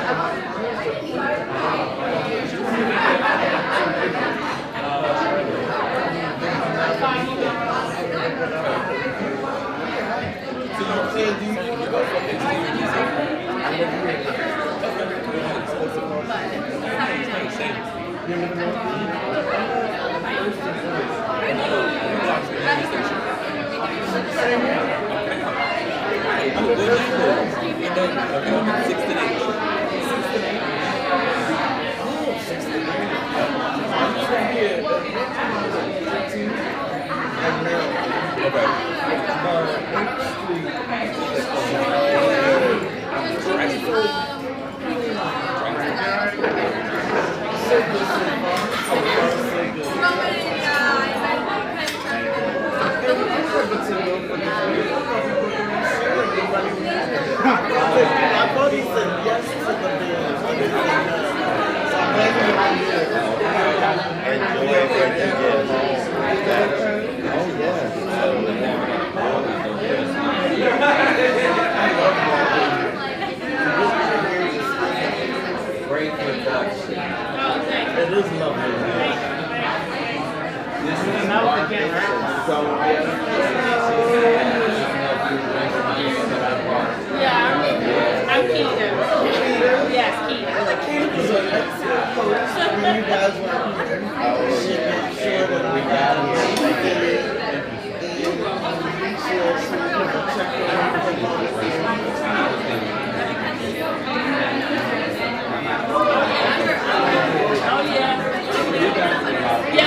Act 2, Scene 1. Setting. Dining rooms of the Peters family. The three of them have just finished a Thanksgiving meal. Evelyn is seated at the table. There are empty platters and dirty dishes in front of her. It is 1975. Evelyn is 23 years old and almost a year post-grad. Grace is 43 years old. She enters as the lights come up with a bottle of red wine in hand. Have I earned this? Pouring her and Evelyn glasses of wine. Freshly 23, home for the holidays, accepting an internship in New York. All I have left to hope for this is that it is your first sip of alcohol. Still a virgin on every front. Raising her glass, she and Grace clink. I mean, yuck, ew, vile, sin. This is how I know you never lied to me. You're still so bad at it. I never had anything to lie about. Really? Well, like small things. Maybe a grade or two, like a reason I stayed out late. A dish or 4 I might have broken and let you think it was Dad. But nothing paramount. Paramount. Supremely serious. You know, when you were first applying to schools, I was terrified. For all the same reasons as every mother on the planet, but partly because I knew you were on your way to becoming smarter than me, and I guess that scared me, but now it's one of my favorite things about you. I'm not smarter than you. Not yet. Oh, thank you. There's so many things you've done that I haven't. You're a mother and a homeowner and a wife. You'll be all of those things one day, the very best. Is there a reason you never went to school? I never really had a reason to, I suppose. I married your father and gave birth to you in the span of 2 years. Your father makes plenty of money, always supported us. I never wanted to do anything but raise you. You were 20 when you had me? And married Dad at 18. How long had you known each other? I met him when I was 15. He was a student taking my father's... Have I never told you this? Well, he was a student. My father was a professor at Case Western. I suppose he was my father's favorite. You'll have to ask him when he wakes up.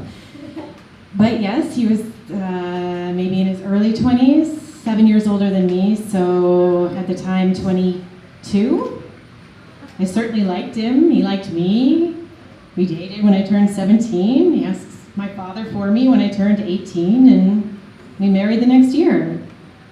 15. It's young, but I knew what I wanted. A small family like my own, a husband to provide, a child to raise. I got every dream. Did you ever want more? There was definitely a time when I wanted 1, maybe 2 more children. You were 4 at the time. We were trying. No, Mom, I mean, like, more. Like, from your life. People want what they feel they don't have, when they don't have, people want more when they feel they don't have enough. And I've always had enough. Raising you was a full-time job, Evelyn. I can't imagine if I had more children, I would have smoked more. I did, on and off. It became particularly nasty, and now and of course the house, keeping it clean and livable, dinners and breakfasts, planning for you and your father's schedules. He was working much longer at the hospital when you were younger, and I was taking care of my mother, going to see her every weekend, bringing you with me when I could. I may not have had a job, Evelyn, but I worked.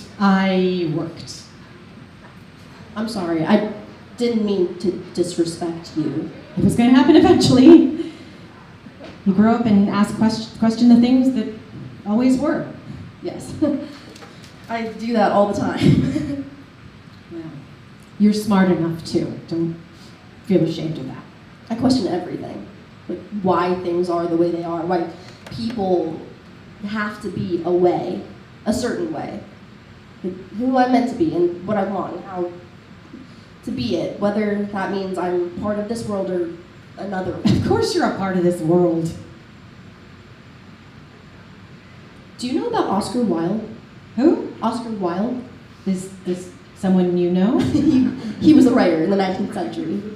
He wrote The Picture of Dorian Gray. Oh, yes, of course. Well, he was with men. With men? Romantically. Are you sure? Yes, it's known. It's the reason he died. Well, not directly connected, but he went to jail because of it, and then his life just went down and down until his death. I bring this up to emphasize my point of either belonging in this world or a different one. He belonged in this world for as long as he could, until someone took him away from it. And I just wonder if I have to live in this world, or if I can choose to live in another one, in a better one. I don't quite understand the desire to choose. Why not just live? What if you can't? Evelyn, are you attempting to make a point? I guess, I don't know.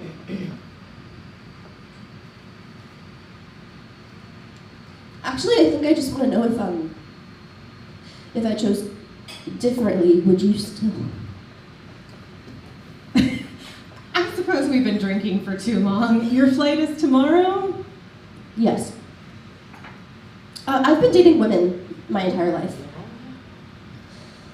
I've never been with a man. I've never wanted to be with a man, and I want you to know this because I love you, and I know you love me. I know you do. You've shown me my entire life what it means to love and feel loved. And I hope that never stops. No matter who I choose or what I do or who I am. Well, I'm not sure what you mean. What do you... I'm not sure how else to say it. Evelyn, are you saying that you don't want to marry? No. I'm saying that, well, if I could marry a woman, that I'd rather do that. What does that even mean? What? I don't know what you mean. I think you do. Evelyn, you have to stop this. What are you talking about? You know exactly what I'm talking about. What you're doing, what you think you're doing. No, what's wrong with it? What's wrong with it? I don't know. I love you, Evelyn, deeply, but I do not love this. It's not who you are, Evelyn. It's what you do for now.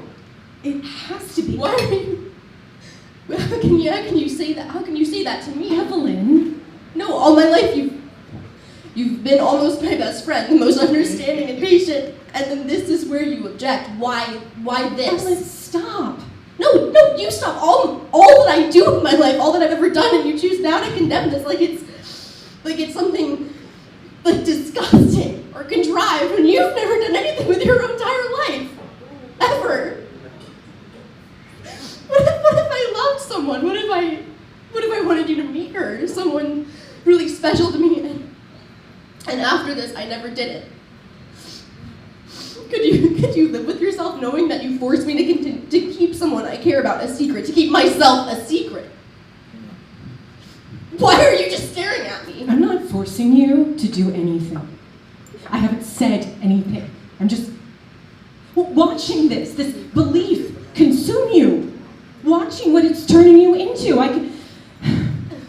can hardly believe what you said to me or how you're speaking to me. It's clear you're breaking your own heart. Yes, blame me for how I'm reacting, for how I feel. You told me that something's wrong with me. Do you have any idea what it's like to hear that after wondering the same question over and over again? I never said something was wrong yes, with you. Did. Evelyn! You did. And now I have to feel that all by myself. Evelyn, I don't know if something is wrong with you. I don't know, Evelyn, but you have to understand that nothing like what you're describing exists.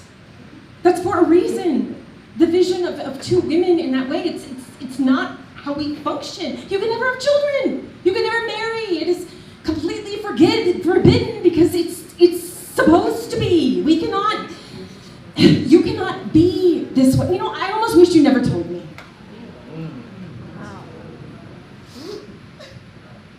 And you'll never change. Will you?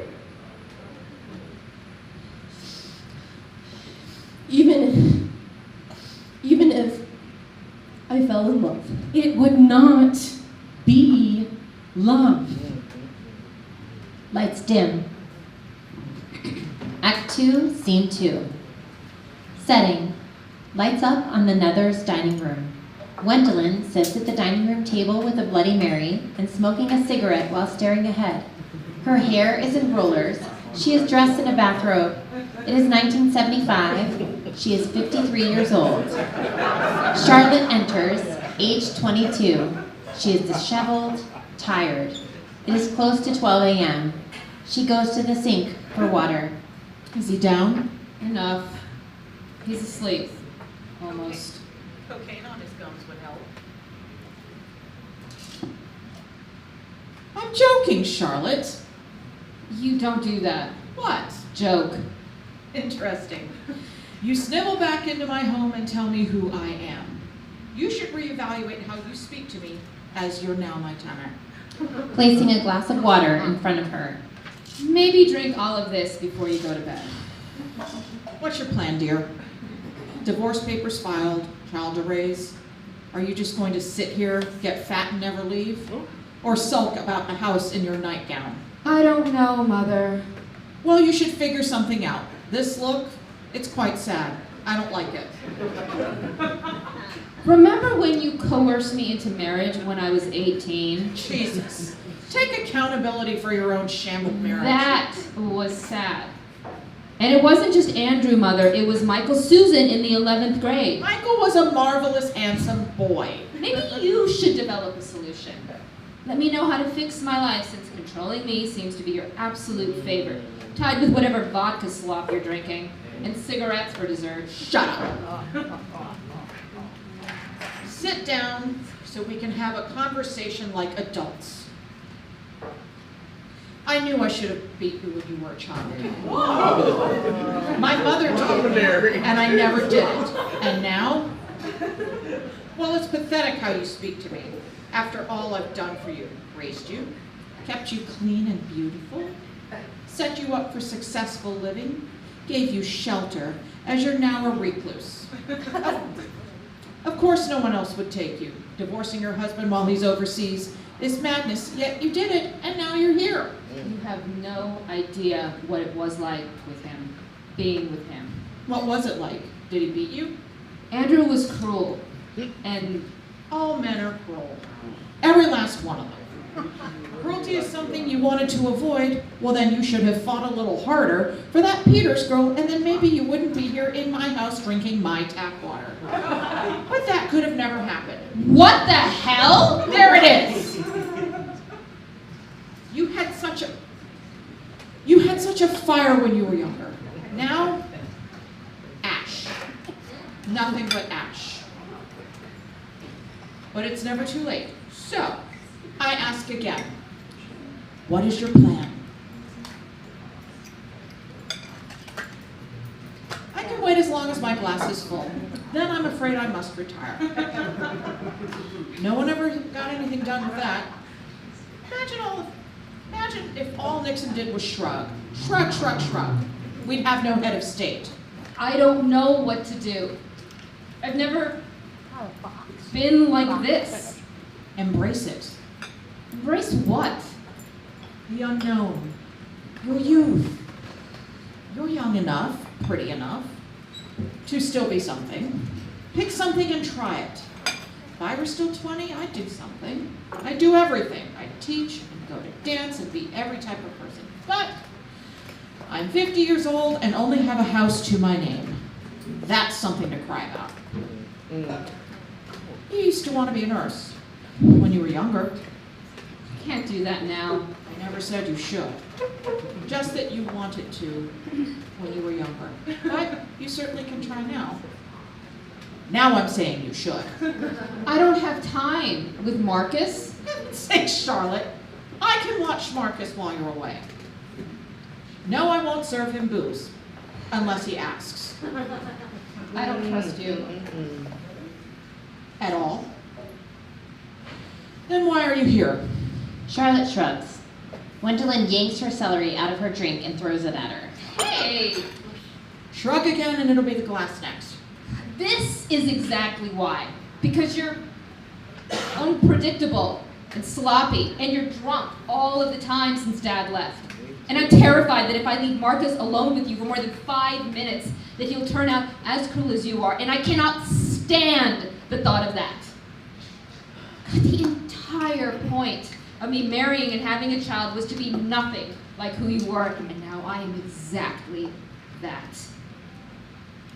At the very least, I'm back here where I never wanted to be, and I feel myself sagging. I can't remember a time when I wasn't miserable.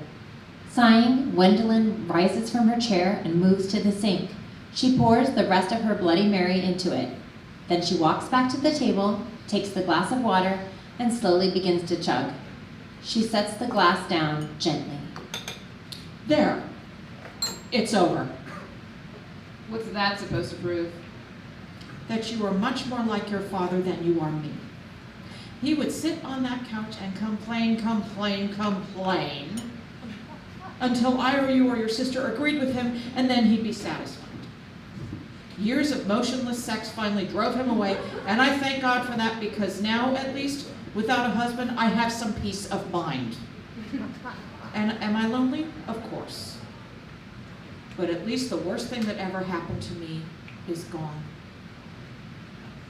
I won't have you replicate his behavior. Be like me. Get up, pour the Bloody Mary into the sink, chug your water, and get on with your life. What life?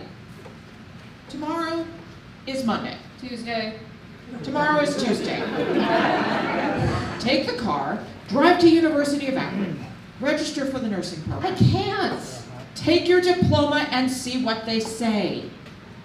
If they send you back, then we'll find you a job waitressing. Actually, we'll do that anyway. Your father's checks only come once a month, and I'm sure Andrew isn't giving you any money. So you'll need to make some of your own. Anyway, you told me to think of a solution. Oh. I've thought of one. Proof I'm good at everything I do. She pinches Charlotte's cheek as she exits. Charlotte swats her. Lights dim. Act 2, Scene 3. Lights up on Grace Peters writing a letter to Evelyn. Dearest Evelyn, do you remember the experience of being a baby? I sometimes wonder if it was exciting for you as it was for me. I adored your childhood. You had so many questions about the world, and they were easy answers. Who is that? Your grandfather, he died 2 years ago. Why is this dress so itchy? Tulle has these little tiny holes that you can't really see, but when there isn't a silk lining between it and your skin, you feel it scratch you. I loved being your only source of information. You made me feel smart and capable, like I had a purpose. I think of what you said to me on Thanksgiving more often than I'd like, that I've never done anything with my life, whether I've ever wanted more. I'm not quite sure what more could look like. A job, children, more friends. I have enough of all three. Which reminds me to return to my original point. I'm sure you remember nothing from when you were a baby, but I've been entertained by the thought that you have every recollection. From your birth to being nursed, the baths, and every dream you ever had, as that was what you spent most of your time doing. I imagine much of being a baby had to be terrifying. So many things happening to you for your own good, and you have no idea why and no clue how to communicate other than to cry your guts out. Evelyn, you cried so much. It drove me crazy, mostly because nothing I did seemed to soothe you. Only your father. He'd swaddle you, put his thumb in your mouth, and the two of you would fall asleep together on the couch. I was jealous, but it was hilarious, and he deserved these moments just as much as I did. Another thing about you being a baby is that for the longest time that we spent every moment together, you did not know me. You warmed up to me over time, of course, most likely growing accustomed to the milk, the cleanings. I provided you services, and our relationship was nothing stronger than the one I have with the employees at the bakery. Little details about their life I may know, but nothing too deep, or else they'd be my friends. You and I were the same, and now I wonder if we still are. I wonder how much of you I knew, what I might have forgotten or overlooked in your teenage years when you were busy with your friends and your school and your life. I've started reading your books, the favorites you kept on your top shelf. You were always so smart, and your taste seeming so refined and mature. I want to know so badly what you learned and how your mind works. I want to understand you. I hope you want the same from me. Love, Mom. January 1976. Evelyn is somewhere on stage, reading the letter as Grace writes it. A voiceover of Grace should be played for the audience. At the last line, Evelyn folds the letter repeatedly until it's in the shape of a small, minuscule square. She exits as lights dim. Lights dim. Act 2, Scene 4. Setting, the Peters dining room. Grace enters, stops at the dial phone. She is seen dialing, waiting. The call does not go through. She tries again, waiting. Again, no pickup. At the third try, Evelyn picks up. She can be heard from off stage. Hello, Evelyn? Yes? It's your mother, Evelyn. Hi, Mom. Hi, sweetie, how are you? I'm fine. You're very difficult to reach. I'm not the only one who uses the phone. What? My roommates. Oh, yes, that's right, the women you live with. How many are there? 2. Right, yes, 2. I can't believe I'd almost forgotten. Well, now that I have you, what have you been doing these days? How are things in the city? They're fine. Okay. That's all. Are you working? I remembered you mentioned it was difficult finding work after graduating. When did I mention that? At Thanksgiving, dear, the last time we saw one another. Right. I'm working. Evelyn, that's wonderful! Tell me about it. There isn't much to share. Well, what is it you're doing exactly? Why do you want to know? What do you mean? Why do you want to know about me? Evelyn. You know, you're talking to me like nothing even happened between us, Mom. Like you never said all of those things to me on Thanksgiving, and I know it's you who keeps calling our phone every other day. If I'm not answering, that means I don't want to talk. Evelyn, I'm sorry if what I said hurt you. If I would have known all of this would have happened, I should have kept my thoughts to myself. I'm sorry. So you aren't sorry that you feel the way about me. You're sorry that you said it? Those are two different things, Mom. Those are two very hurtful things. I don't mean for them to be separate, Evelyn. As your mother... As my mother, you should support me and love me the same way you always did. I will always love you, Evelyn. Please don't ever question that. How can I not? Evelyn, what do you need from me? What? For all of this to be better, for us to be close again, because I can't stand not hearing from you, not knowing who you are, not knowing you. I miss you.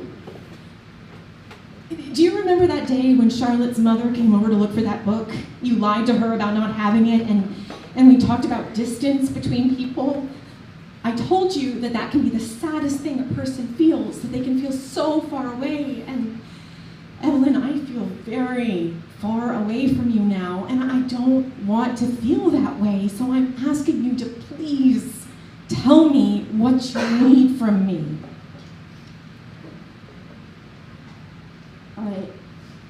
I need time. I don't know how much or how long. And I need you to not call me or write to me. I need to feel like you're giving me time. Okay. I can give you time. Okay. Thank you. Yes. Okay, well, goodbye, Mom. I love you, Evelyn. Goodbye. Evelyn hangs up. Lights dim on Grace. Lights dim. Act 2, Scene 5. Setting. Evelyn enters, walking towards center stage and reading a letter. It has been a month since Evelyn has spoken to her mother. A recording of Charlotte should be reading. Dear Evelyn, I hope that you've been well, and I know it's been a while. Your parents gave me your address. I'm sorry to be the one to tell you, but your mother has had a stroke while visiting friends in Akron. She's been under the care of Akron General Hospital, where I work, for a week. Your father's tried to contact you, but has yet to reach you. I believe you should try to come at once, if you're able. Your mother is recovering and really wants to see you. She tells me to tell you she loves you.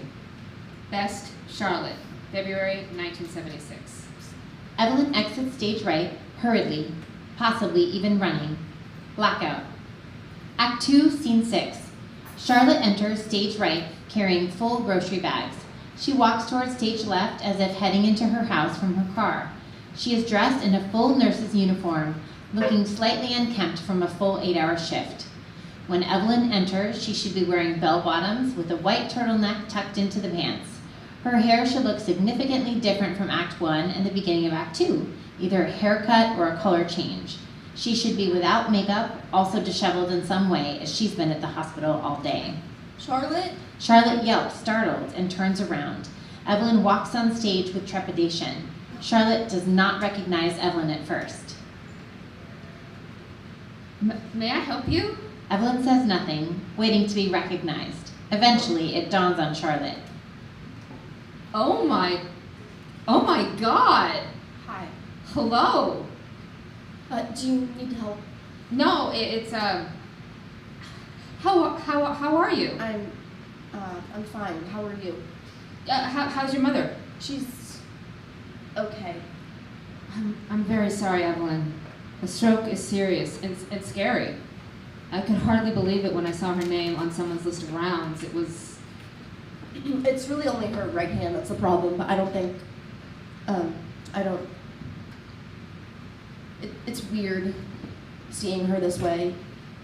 You think nothing ever happens to your parents, or well, maybe I do, but I thought they'd raise me and be old, and then one day they died, but this is, I don't really know what to make of this. It's strange.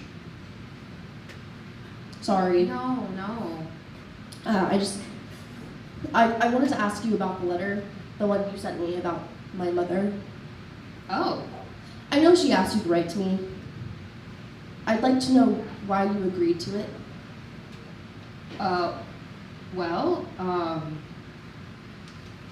She said that she didn't think you would come if she wrote to you herself. And she told your father that she had called you, but by then it was already so late, so I just did it. Does it upset you that I sent it? I'm not upset. Then how do you feel? I'm surprised that you care. I don't deserve that. You don't? No. And it shouldn't surprise you.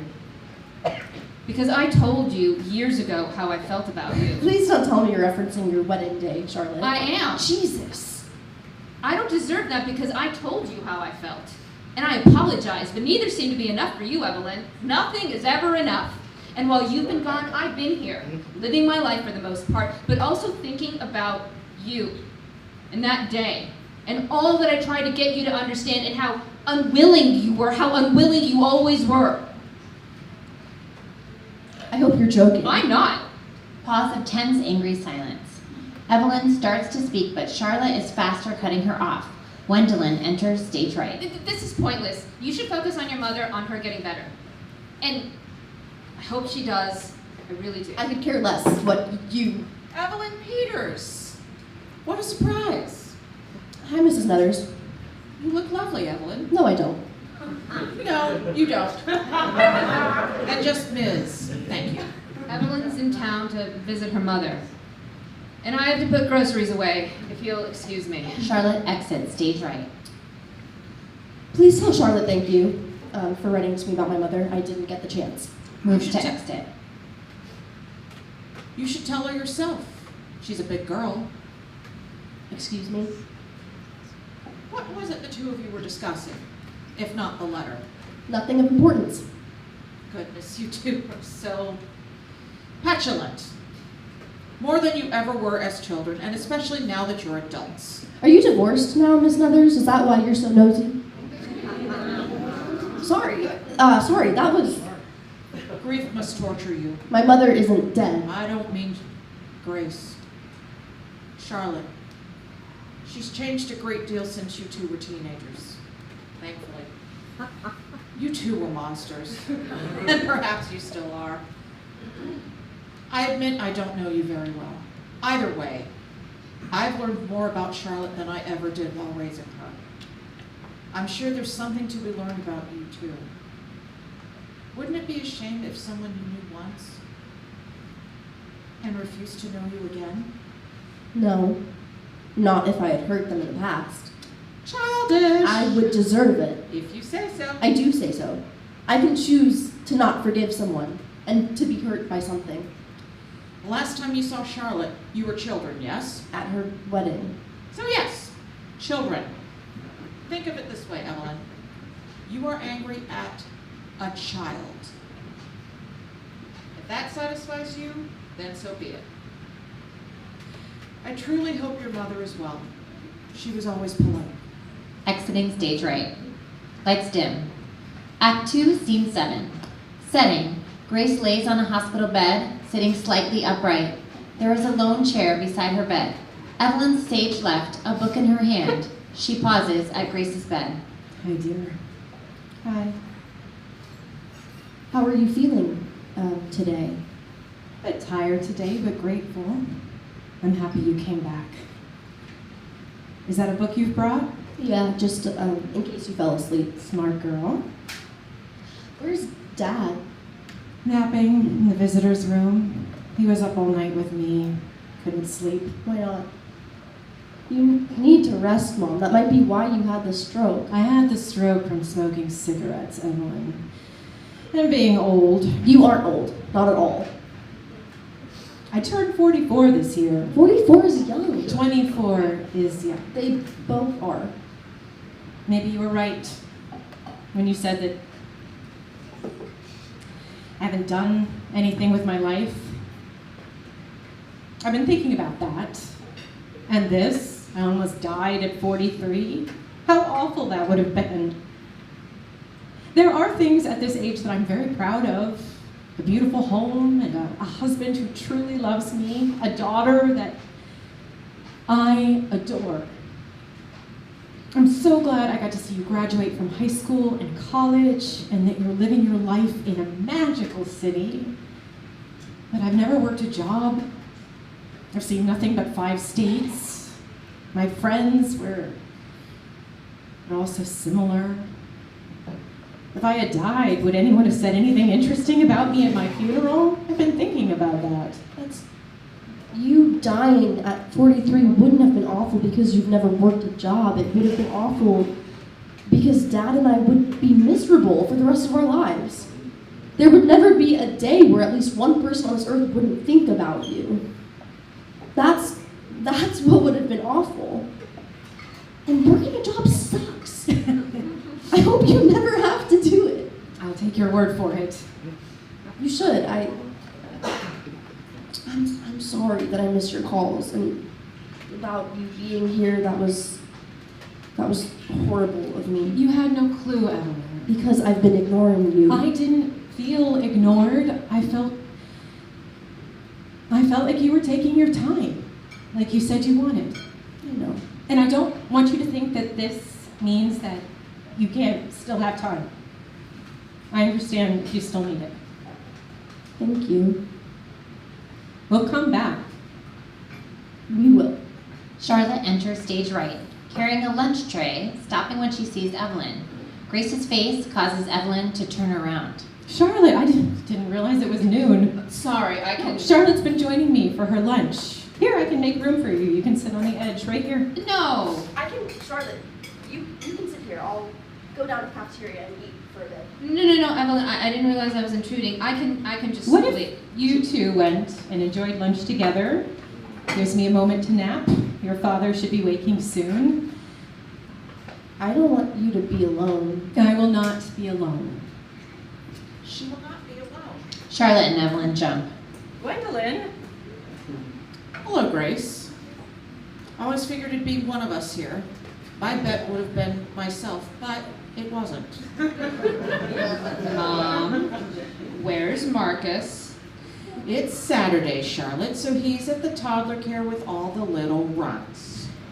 Grandmothers need a day off, too. Now, go away.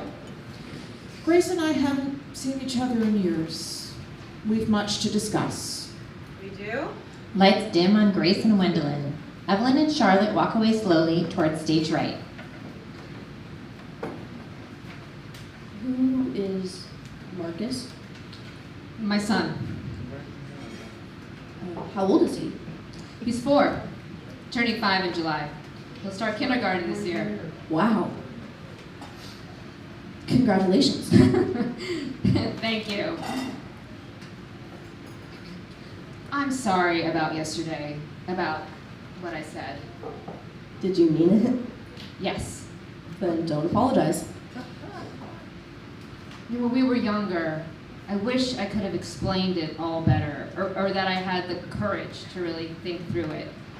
I feel as though, well, at least now, I think that I had a lot to juggle.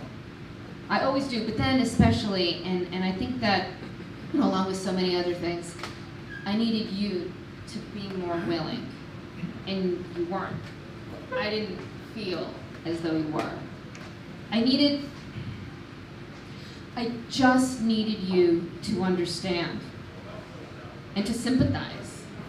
And my mother wanted me one way, and you wanted me another, and God, the world, and Michael wanted me a third and a fourth. It was so much, and I was so horrible at balancing it all. What way did you want to be? I never had a chance to decide. I'm sorry that I wasn't more willing, or that I didn't see or understand all that you were juggling. But, well, you were 16, so was I. I know. And I wanted you to want what I wanted, but what I truly needed was just for you to be honest with me, and you didn't, or maybe you didn't know how. You lied about so many things, Charlotte, and I never lied to you once about anything. Not about everything. About how I felt about you. That was not a lie. But you're right. And I'm sorry. I know you are. You've said it to me so many times, and And you were right when you said that nothing ever seems to be enough for me. I'm realizing that this is a theme in my life. I told my mother about me, About, that I'm a lesbian. you told her like that? No, it was, well, maybe it was a little bit like that. There was nothing smooth about it, that's for sure. How did she take it? Horribly. We didn't speak for months. When did you tell her? Thanksgiving of 75. Jesus, I Evelyn. Was this week? Gosh, it must have been horrible what she said. It wasn't kind. And afterward, I felt incomplete, but a little less so now, which is good. That is good. You deserve to feel whole. Don't we all? Do you? Is Andrew gone? As in, dead? No, he's very much alive. Alimony checks and all. Are you doing okay? It was, he was not, well, I never loved him, so that was always an issue. And then other things, you try to fix them to become closer again, or like you thought you were, and it all just never works. We realized it was time, and then we did it. That was what I always liked about him, his decisiveness. Marry me, shag me, divorce me. It doesn't always go in that order. Yes, sometimes divorce precedes a shag or two. Yeah, true love works that way. Ah, so that was our mistake. I'm sorry, though, that it all happened. Me too. But it's over. And even so, he never would have made me feel whole. How's your mom? Sober. Now. Oh? For the most part. She started drinking after my dad left. She's great with Marcus, though, and it works well because then I don't have to hire someone and she has something to do. He's being taken care of, and I can swoop in and kiss him goodnight. Charlotte, that's great. God, this is probably all boring to you. It's not. Good. I'd like to hear more, if you have time. Charlotte checks her watch. We can make the most of 20 minutes? The two of them exit stage right. Lights up on Grace and Wendelin. So, what's wrong with you? That. Shit, I suppose this can wait.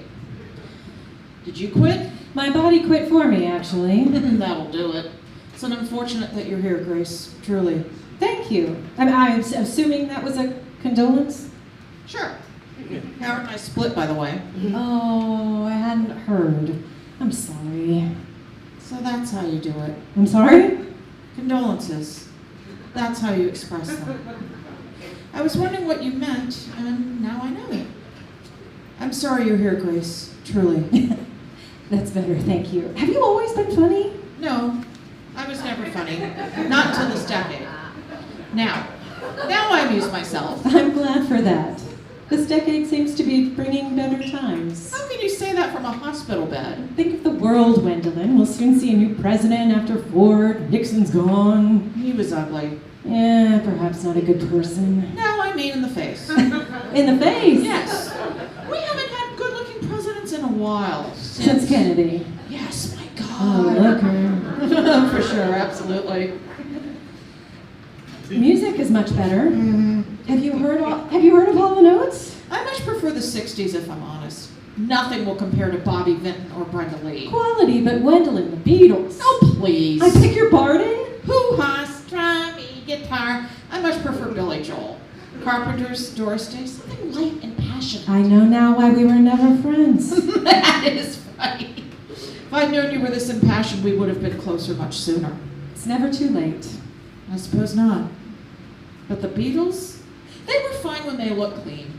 But that hair on them now? Please, Wendelin, they're more than hair. Their songs are silly. Silly. Lights up on Charlotte and Evelyn sitting on the floor, stage right. You seem happier Do I? than the last time I saw you. Was the last time. Your wedding day. You seem happier than you did that day. Thank God. I was miserable. But thank you. Sometimes I feel like something's missing, too. Or incomplete, as you said. It'll come back to you. Can I ask you something? No. That settles it. Go on. Do you ever think about us? How often?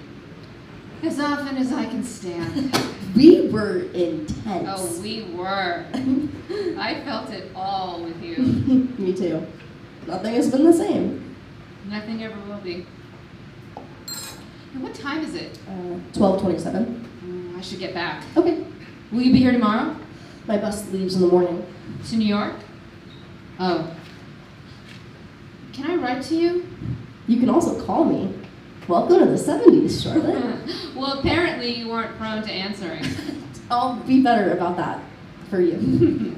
And your parents? Yes, them too. Lights dim. Act 2, Scene 8. Setting, the Nethers' dining room. The phone rings from somewhere in the room. Charlotte enters. It has been 2 months since Charlotte and Evelyn last saw one another. Now, March of 1976. Charlotte answers the phone. Evelyn speaks from offstage. Hello? Hi, Charlotte. Evelyn, hi. I just got done reading your letter this morning. God, what did I say? That you hate New York? And that your roommate let someone use your room while you were away? Without telling me. Horrible. Seriously. I know. Did you always hate it? New York, I mean. Did I always, I fell in love with the city when I was attending Barnard, but it lost its shine so quickly. The same way most things do when you've teased for so long. I see. Maybe I never loved it, if it faded. My friends from school and I see each other much less often than I thought we would. They work office jobs, clerking, behind a desk, willing their way up a ladder. What is it you're doing? Right now I waitress and babysit the daughter of someone I met while waitressing. I majored in art history, mind you. But at least for now, every job I want seems to be taken by someone else. Yeah, I felt the same after the divorce. Like the entire world was leaving me behind. But it's never too late. I finished school not long ago. Really? Really. It'll come to you. What you're meant to do. Who you're meant to be. It finds you. Thank you. How's Akron? It's home. Really? Ridiculous, right? No, Charlotte, that's wonderful. Tell me more. I love it when you say that. But Akron's going to feel. I've been thinking that it's earned my love. I hated it growing up, but there's a community that I found that makes it feel like a whole new place. My family, though segmented, feels rooted in a way that I don't hate, though I always thought I did. And working here has made me feel like I belong. The familiarity of it all. It's a solace more than it is a nuisance. I suppose I love it. You deserve this. What? I always struggled with wondering if Akron is my home or if the people there better signify it. Do I only think of it as home because I lived there and grew up there? Is that all it takes? Or is home more of a feeling, the way love is? Are love and home equally tangible? I may never know, though. I hope to.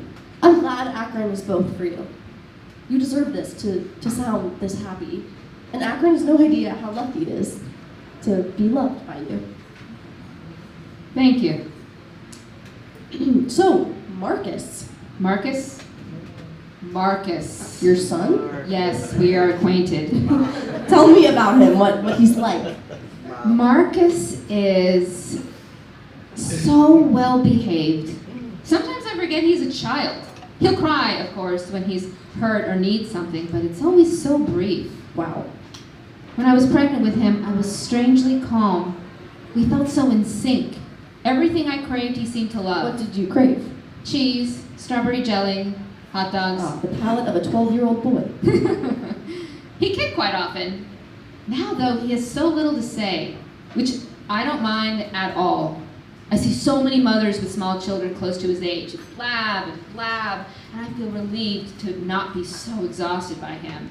Though a part of me wonders if I should feel guilty. But then a larger part of me remembers that I, God willing, have his entire life to feel every emotion humanly possible towards him. Now, I love him. Not in a way that feels obligatory. I love his laugh, how his waddle leans to the left, the me that I see in him. He learns everything quickly and is so obedient, of which I have my mother to thank. I'm patiently waiting for him to crack and burst, for his arguing and his shrieking, to find out he always hated what I thought he loved. Why do you want that? That's when you really start to know a child. At least that's when my mother began to know me. I've never thought about it like that. I was always the smart one between the two of us. Yeah, always the conceited one between the two of us. Conceited? Conceited. You were always naming yourself the protagonists in the book you read. That is conceited. No, self-aware. Do you still read, Evelyn? Or was it just a youthful pastime? Not read the way I used to, regrettably. It's a shame. You're so dorky about it. Dorky? Yeah, I loved it. You know, I've been reading poetry. Really? Yeah. Wait, I have one that I want to read to you. I'll be right back. Wait, actually, well, this conversation got away from me, but I called to let you know that I'll be in Ohio next month, the week of the 11th. Of the 11th? Yes. Perhaps you can read it to me then. I'd love to. God, Evelyn, how long will you be here? The week. Will you be coming up to Akron? Of course, I want to see you. Jesus, stay with me at our house. If you come for a couple of days, please. I can see if my father lets me borrow his car. Give me his number. I'll demand it. I'll pass along your threat, but I should go now. It's late. Yes, it is. Goodbye, Charlotte. Good night, Evelyn. Good night. Goodbye. Lights dim. Act 2, Scene 9. Lights up on the Nether's dining room. It is the evening. Charlotte enters from stage right at the chime of a doorbell. Charlotte should be dressed in nightwear, maybe a gown or some sort of pajamas. She hurries to stage left, opening the door for Evelyn, who should be holding an envelope. Hi. Hi. The two women hug warmly and tightly. Happy birthday. It is now. I have something for you.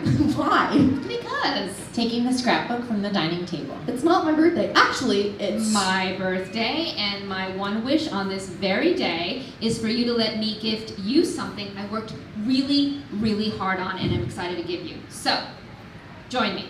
The floor, Charlotte? It fits with the ambiance of what we're about to do much better. Are you ready? Yes. Charlotte slides the scrapbook towards her, waiting for her to open it. Evelyn does, slowly flipping through the pages. If this could be projected behind the girls, that'd be fantastic. Photos of the girls from high school are splayed on the pages with captions written by Charlotte that summarize the event and remind both Evelyn's and the audience of their inside jokes. Any pictures of Charlie McIntosh is labeled Chickintosh. There are book titles and quotes from titles referenced in the play and octopus stickers / drawings throughout. Evelyn is reacting as she flips, both in awe and in recollection of witnessing her relationship with Charlotte splayed between the pages.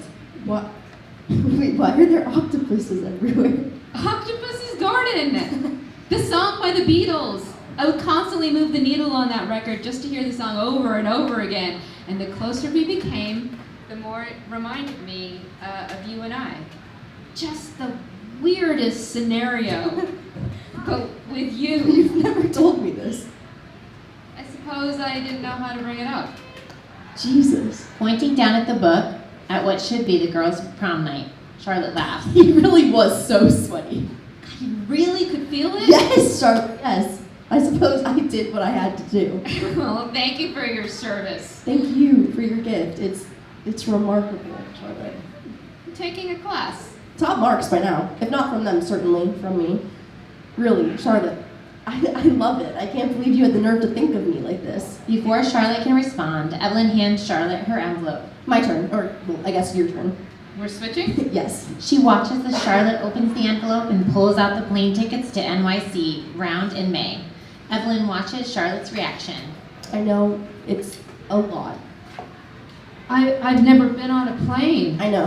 How could you afford this? To be honest, I couldn't. I've been saving money for nothing, really, since my parents are paying my student loans and rent is under control. For the most part, I want you to be there, to see it all beside me before I leave. You're leaving? Yes. Where are you going? I don't know yet. I have no goddamn clue, but what I want to do in general. But I do know that my mother and I have so much more to talk about if we're ever going to be what we were when I was a teenager. I'm pretty sure I know who the best writers of the 20th century are, and I also know that that I want for the rest of my life to be with you as long as you'll have me. It's sudden, I know, and you have so much going on in your life, but I can't keep thinking of you and not doing anything about it because you are the first person that I've ever loved, and all of the people since, you are the only one that I've never stopped loving.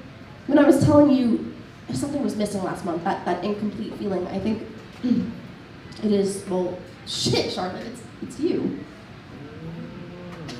What? God. You! At this point, Till Forever by Labrie Siffre should play. I had this whole thing, but you beat me to it. Taking Evelyn's hand. You always do. Okay, say it anyway. Your letter, the one you wrote in April, you asked if home and love are equally tangible. They are. Touches Evelyn's arm, cups her face. This is home. Me? You. Is it also love? Everything I've ever felt for you has always been love. How could it not be? What now? Do we just stay here? I wouldn't mind. Evelyn moves closer to Charlotte, resting her head in Charlotte's lap. She should be facing upward. Better than Octopus's garden? Are you kidding? That would be incredible. But this will do. Evelyn taking her hand, kissing the back of it. This will do. Lights dim. Theme.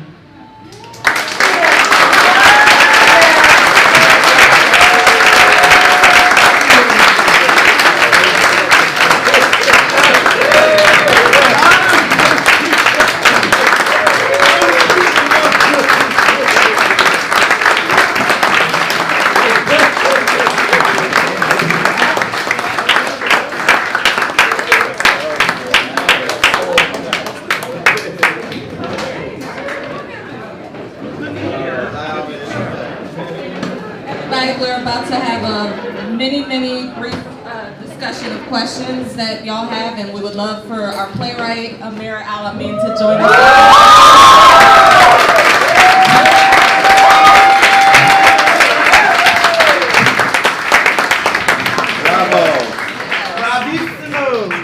Yes, thank you, Amira, for the beautiful play. Thank you, actors, for the lovely performance.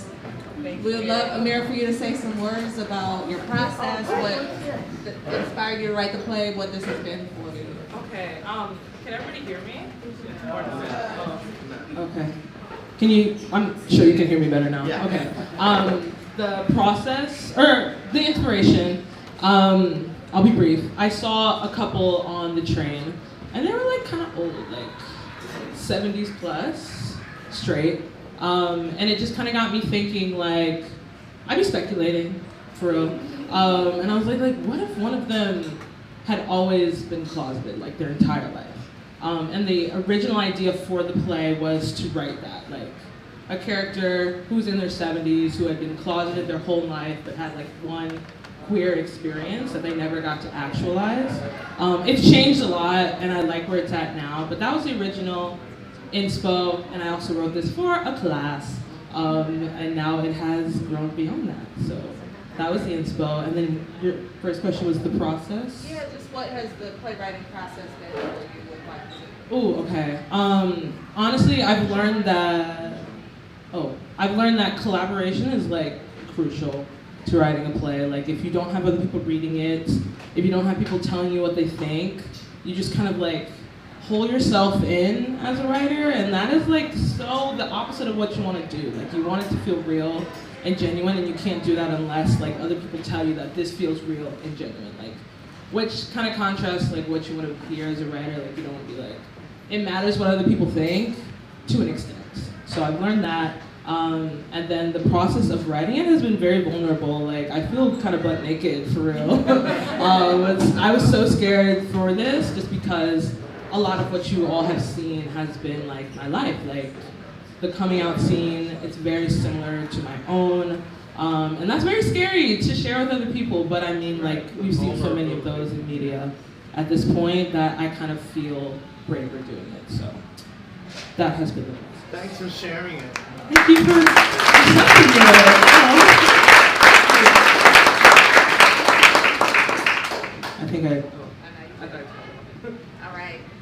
y'all hear me? Yeah. All right, we have time for probably 2 or 3 questions, but before we get to those questions, I would love if you all could just call out words that you feel right now after seeing Amira's work.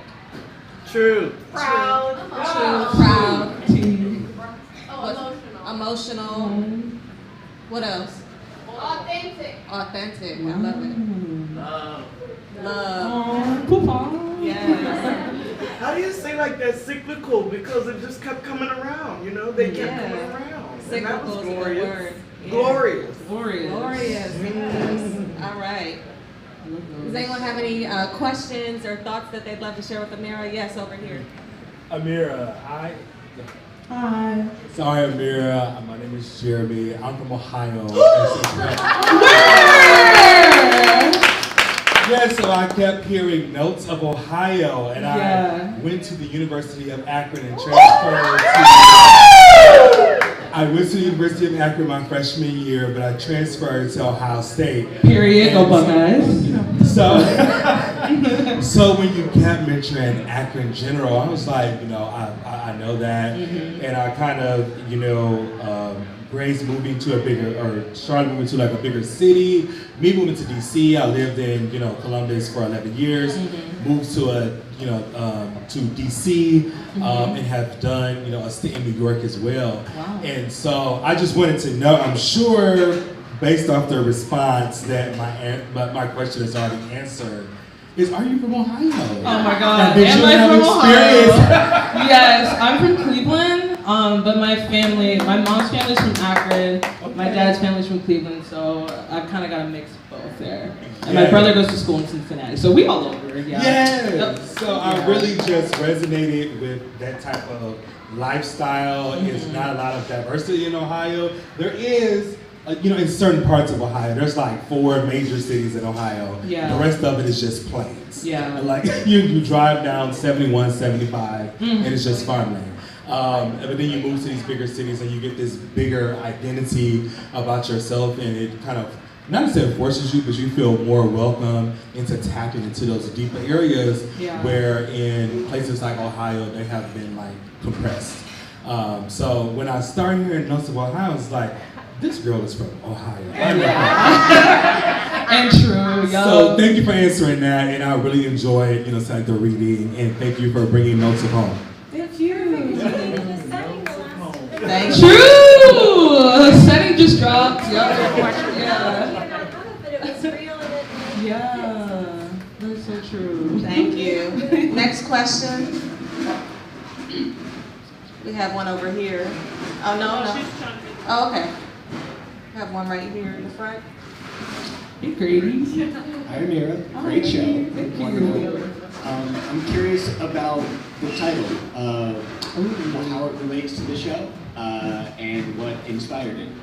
Ooh, great question. It was honestly originally in the script, and I cut it out just because I'm still kind of torn on how I feel about like referencing a title in a piece, but originally the title was kind of almost like minimizing girlhood, just because I think that I've been seeing a lot on social media, people either like claiming like I'm just a girl, or like kind of tossing it aside when it's like girlhood is so multifaceted the same way that I think womanhood is. I think that girlhood just doesn't get enough credit. And I wanted to display that in this piece because like while the girls are girls, there's a lot going on. Like Charlotte said, she's juggling so much. Evelyn's coming to terms with her sexuality, and just like growing up alone is like almost labor in a way. So I kind of wanted the title to symbolize that.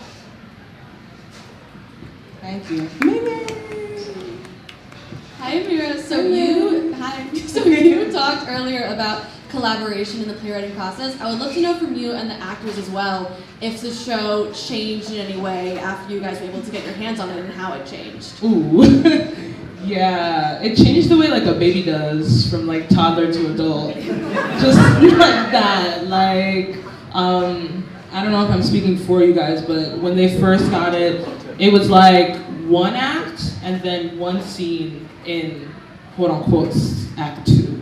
And then since then, it honestly changed when we had that first table read, because I had met the cast, I heard like how they performed, their portrayal of the characters, and I just wanted so much more for them and also for the characters. Like specifically the mothers, I just loved their performance. Like, woo, yes! And there was so much less for them in the beginning. And I remember like being in my room thinking like, oh my God, like I have to give Karen and Lindsay more. Like I just personally want to see more. And I think y'all nailed that, frankly. So yeah, that's at least what I think has changed. I don't know. So initially it ended at the wedding scene, and then we read it like a couple days ago before this, and a couple of us hadn't read the additions yet. Like, I don't know, I was going to, I was like, okay, like fresh, like whatever. And the coming out scene was added, and I was like literally an absolute mess because I'm actually glad that I had the experience of reading it like freshly with everyone, with Karen, who's so, oh my God, it was so good. And so that, like, oh my God, kudos to Amira, because I feel like that is one of the most like authentic, beautiful, heartbreaking coming out scenes I've ever read, like in a play or a piece of media. And that, it, like, every time I read it, it just like, yeah, it crushes me. So that, I think that in itself seriously shaped so much of like Evelyn's experience in the show.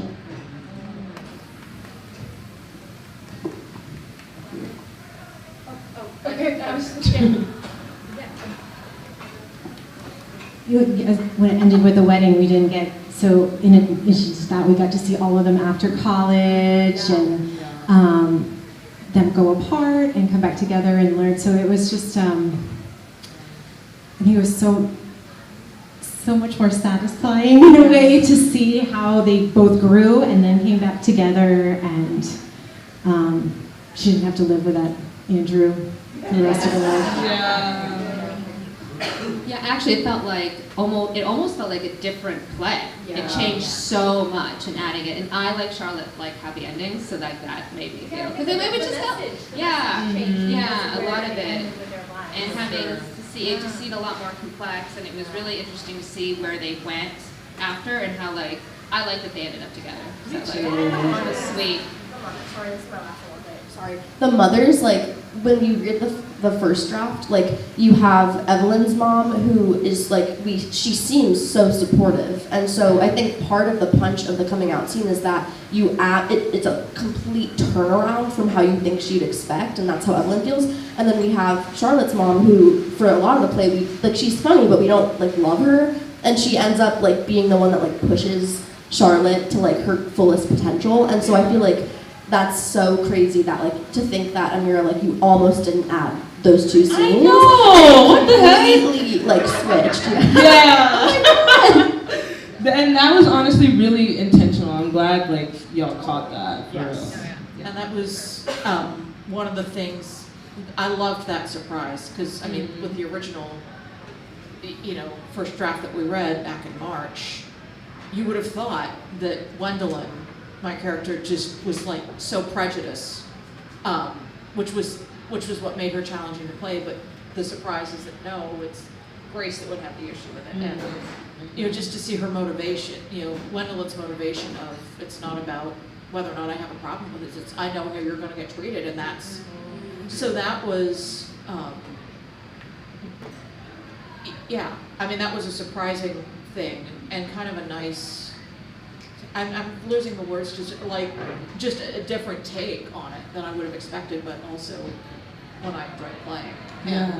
And I looked forward to, especially in the second act, the scene where I'm smoking and firing her up, and then having that scene with you. I loved that. Yeah. So yeah, it was completely different play, and also last thing, just how much more fleshed out. Like I got more of a sense, the different dimensions of each of our characters and how human they were. Yeah, I really enjoyed that. One last thing, I also like that Charlotte called. I'm sorry, I have to say it. Charlotte called Evelyn out a little bit because that was bothering me so much when I did it. But I was like, no. It's her character. I don't want to be like I didn't want it to seem like I was taking Charlotte's side because I was playing her. But it really, I was kind of like, hey, cut the girl a break. Like maybe you can be a little thing, and I love that she calls her out on it and she understands it and like accepts it, like, and was able to get it off her chest. I love that. So that was very personally satisfying. Yeah, and she deserved to, I think. Yeah. The biggest thing for me is healing and reconciliation.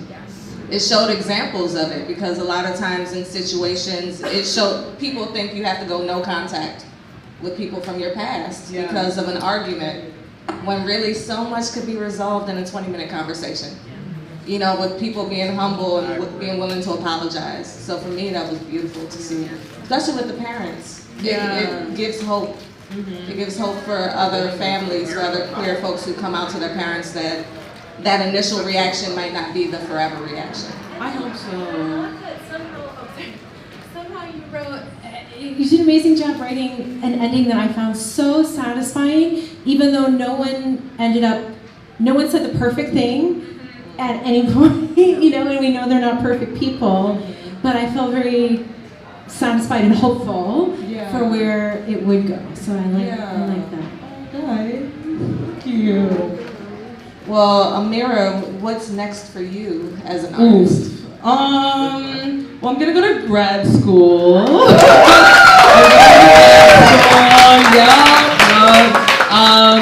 I will hopefully be attending University of St. Andrews in September in Scotland. And I'm trying to get a master's in creative writing. I honestly don't think I can ever stop writing. I think I would unfortunately be dead if that happened. So. For writing, yes. What? Huh? Oh yeah, my mom was like right all along. Period.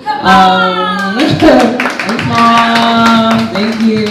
I think that kind of sums up what's next.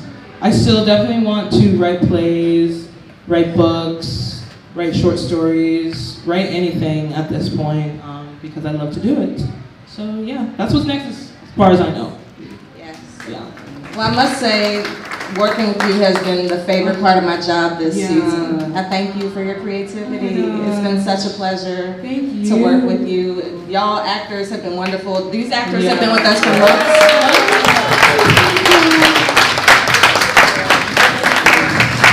We actually had a private reading for Amira to hear the script, and it was like a tiny invited audience, including some folks who were here. Thank you. So it's just been a wonderful process. I also want to shout out Amira's dramaturg, Joan Cummings. Yes, Joan! Who worked with Amira to develop that second act. And I think it's time for our raffle, because we about to... There's a raffle? Oh, no, cut it. Never mind.